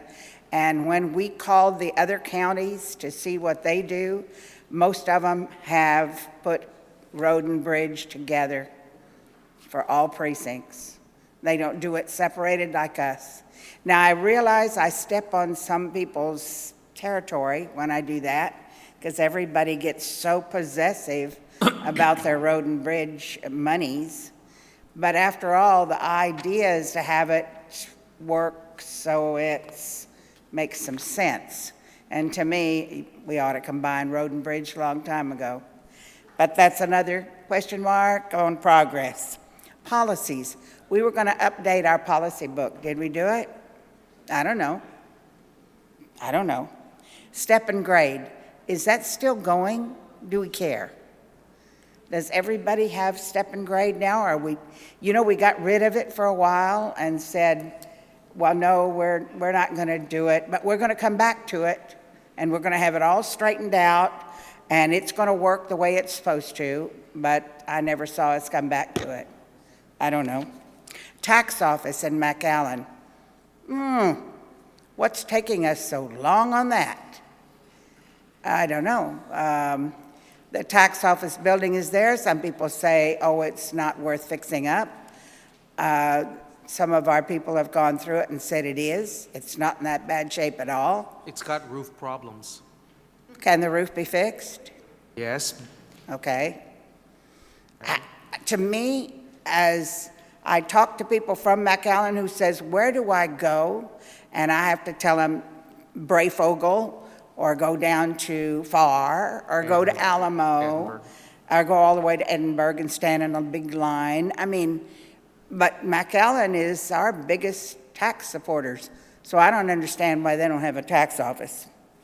Got about a minute left, Virginia. What? About a minute. About a minute. Is my 5 minutes up? Wow. They're 5 minutes, we're getting older. All right. The other is, I thought we were going to get a county engineer, and we never did. But I hope somebody's gotten my list, because I'm going to keep bringing it up. Y'all need to move on some of these things. Thanks. Thank you, ma'am. Fern McClarity. I want to start back here while my time is going. I wondered if y'all looked on the number 10 about the prostitution prevention court program grant that y'all are looking. Did you read the backup on that? Because I had a couple of questions and I didn't quite understand. It talks about involving prosecutors and defense attorneys to promote public safety, to reduce the demand of the commercial sex trade and trafficking of people, educating offenders. Did y'all read any of that to see what we're getting involved? And I did ask, and they said the main thing that this is going to be doing is getting mainly staff and getting this going. So, like I say, I hope you keep up with this to see how great this is going to be for the county. And my other thing today, all week long, I tried to get on the computer. I am signed up that gives the Commissioners Court, and it says you can view the regular consent agenda for Commissioners Court and Hidalgo County Drainage District Number 1 by clicking here. Well, I clicked there, and every time I clicked, I got the cutest, and it didn't make a copy of it, but I had the cutest little kitten sitting there, and it said hgoco.net. Wanted to know if I wanted to do a FBI criminal background check, criminal record check, FBI criminal check. I couldn't figure out why this was coming up instead of the agenda so that I could go and get the information. And I don't know if I'm the only one, but it continued all the way through till last night. I know how to get to the county website to get my information, but why do we have this out there that we sign up to get this information and then we can't get it through the county? So once again, I'd like to know why the taxpayers' money we're not being able to get it. Y'all talking about using the computer to be able to see Commissioners Court. I couldn't even get the agenda from the computer. Next presenter is Opal Billman. Good morning, or good afternoon. My name is Opal Billman. Joe filed for divorce in May of 1996. The court's only responsibility was to award a fair division of our debt-free community property between Joe and me and return it to us. Our community property is almost 80 acres of debt-free land with capital improvements. In 1997, the judge determined our community property to be excess land with no value and could not be divided. For a divorce settlement, the judge divided 41% to me and 59% to Joe of a non-existent $650,000 based on the conjecture of earnings of future rent. This court action is transparent bait and switch fraud. The court took over and has kept all of our debt-free community property and the income it is producing as if the court owns it, which is a violation of the 5th and 14th Amendments of the Constitution and also a violation of the community property law of the state of Texas. Since 1997, I have been held in police-enforced false imprisonment, a crime. Miss, I am so sorry. We lost a quorum. But your time will continue, ma'am. We don't have a quorum at this time. But he walked out. But your time will continue. Yes, no, her time will continue, yes. Here he comes. There he is. Now you may start. Thank you. In 2003, Joe Billman died. The law requires closure of the lawsuit, which returns our debt-free community property with its income to us. In violation of an oath to uphold the law, the judge refuses to bring closure to the lawsuit by dismissing it. The 13th Appellate Court wrote an opinion stating that I am mentally ill, a defamation and slander of my character. I have never been diagnosed with mental illness. Instead, I am medically certified sane. Joe's biggest complaint was, the doctors have given her all of these tests and they can find nothing wrong with her. That is the medical diagnosis. Who is responsible for putting a stop to crimes in progress? The FBI, our local United States congressman, the local state representative, the county clerk, the district judge, or the district attorney? Last Thursday, I called the office of the Attorney General, seeking an end to these ongoing crimes. Whoever answered the phone said they were aware of my issues and referred me to the State Bar Association. I want these crimes ended, not maintained with barratry, which would be still another crime. The 13th Amendment prohibits involuntary servitude. In violation of the 13th Amendment, the court took everything Joe and I worked a lifetime for and kept all of it for free using a petition for divorce, which is absolute involuntary servitude of our entire lives. In this case, the double standard, mental illness, schizophrenia, split personality, inability to reason, has absolutely nothing to do with divorce or me. It is between the law and the court. It is the law that is supposed to prevail in court, not political nonsense for personal profit by using the courtroom to take for free private property of citizens of the United States of America. Thank you. Thank you, ma'am. Next presenter is Eduardo Estrada.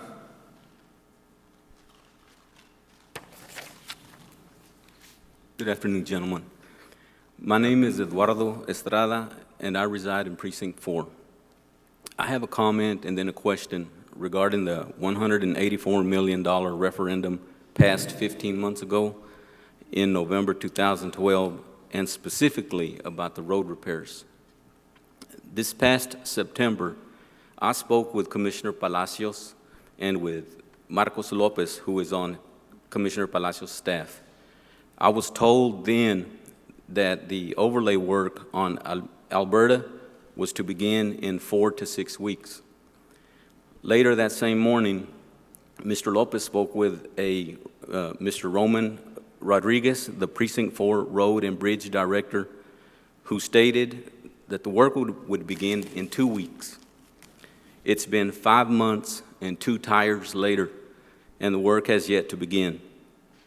I honestly believe that if Commissioner Palacios lived on Alberta, that road would already be fixed. And it's not just me. Alberta and Owassa are school bus routes for the Edinburgh and PSJA school districts. Think of the safety of the children and of the maintenance on the buses. Getting back to the tire, I can't drop off the tire at the county collection site because of a glitch I've been told that there is in reaching a new contract with the city of Edinburgh. How long is that going to take? But in fairness, the county website states that the project completion dates are 18 to 24 months. Are we expected to wait the full 24 months? Yes or no? Thank you.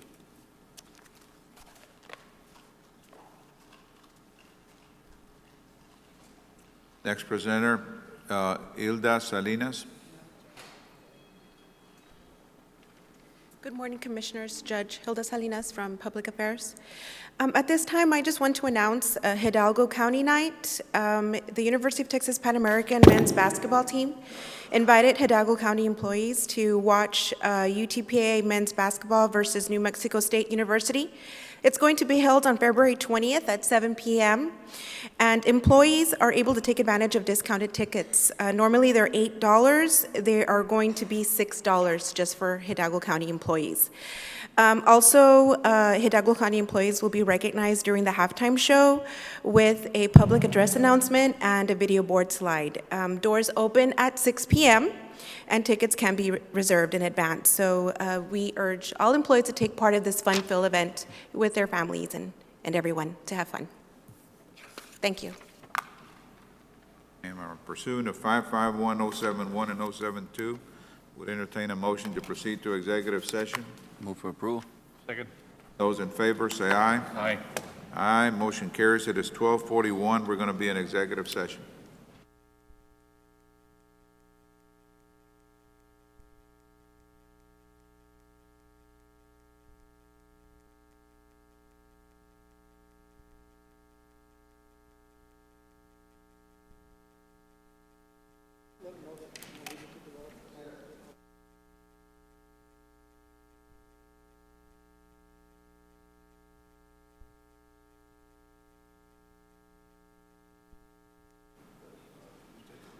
Es muy tarde, chiña.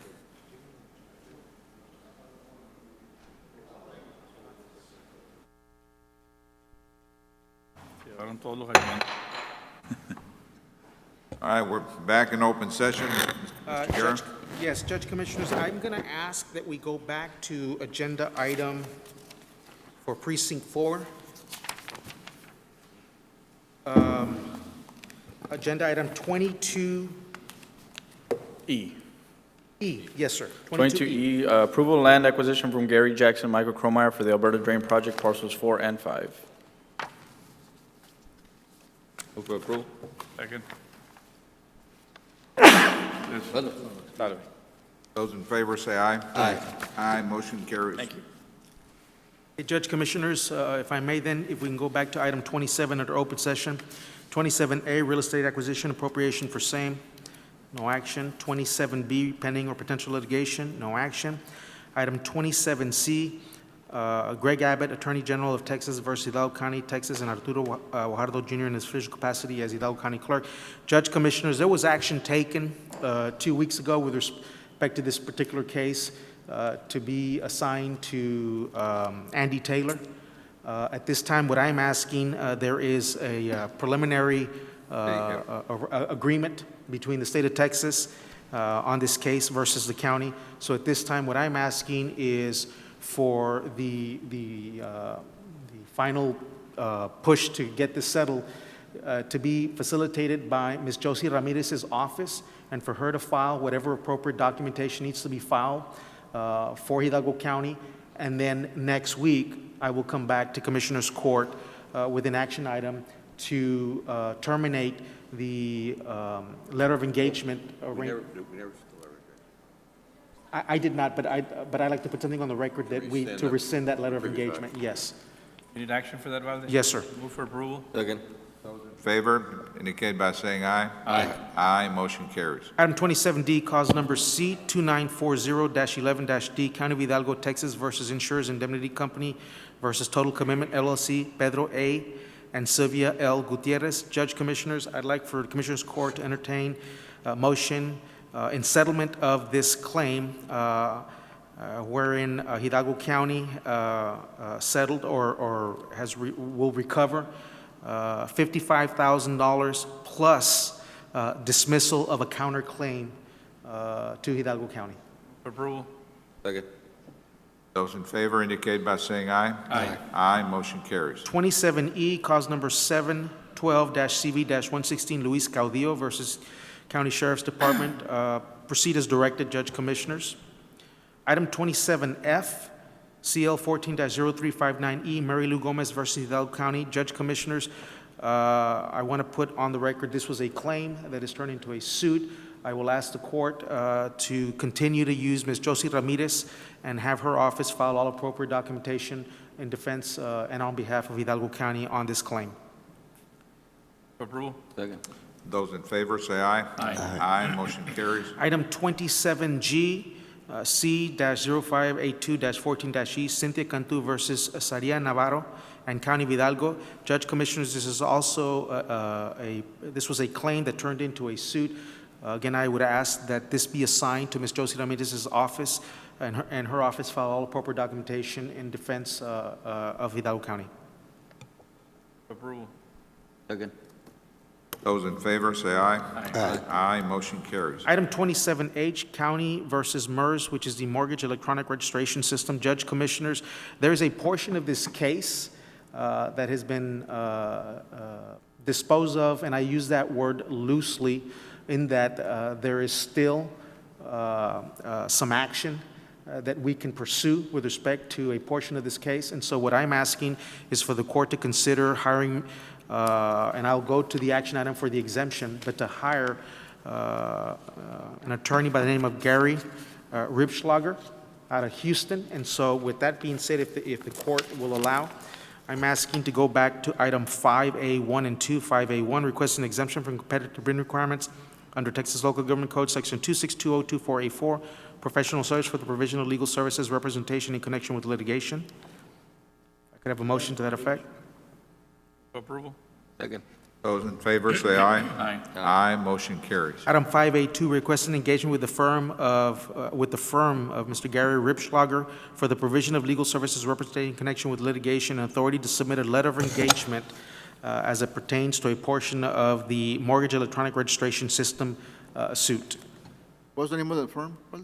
Gary Reeb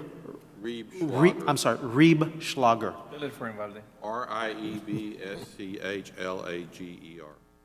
There you go. Thank you. German. He got it. He got it. Did we take We didn't take a vote on that. Move for approval. Second. Those in favor, say aye. Aye. Aye, motion Francia, I know carries. you did that on purpose. And item 27I, auto loss claim 13-08-23-0230. There will be no action on that item. And item 27J, auto loss claim number 13-11-05-0920. There will be no action on that as well. Judge Commissioners, there is no further need to go under item 28, closed session, or 29, open session. That's it? Yes, sir, we could adjourn, and we also have Need a motion to adjourn? I'll move. Second. Those in favor, say aye. Aye. Aye, motion carries. Now, if we can- We have a workshop we that can we reconvene. convened earlier at 10:30, and sit.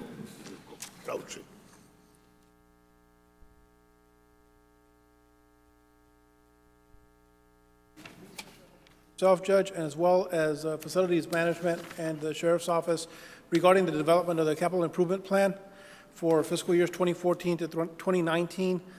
Just to get an update on the capital needs assessment, that way we'll know, have any contemplation for any new issuances. We can start looking at that now, and that way we can layer the refunding based on any new issuances that the court might wish to undertake.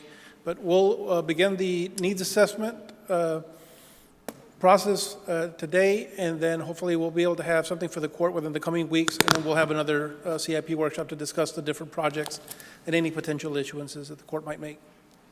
All right, so Thank you, Judge I need a motion to adjourn this workshop. I'll move. Second. Those in favor, say aye. Aye. Aye, motion carries. Thank you, gentlemen.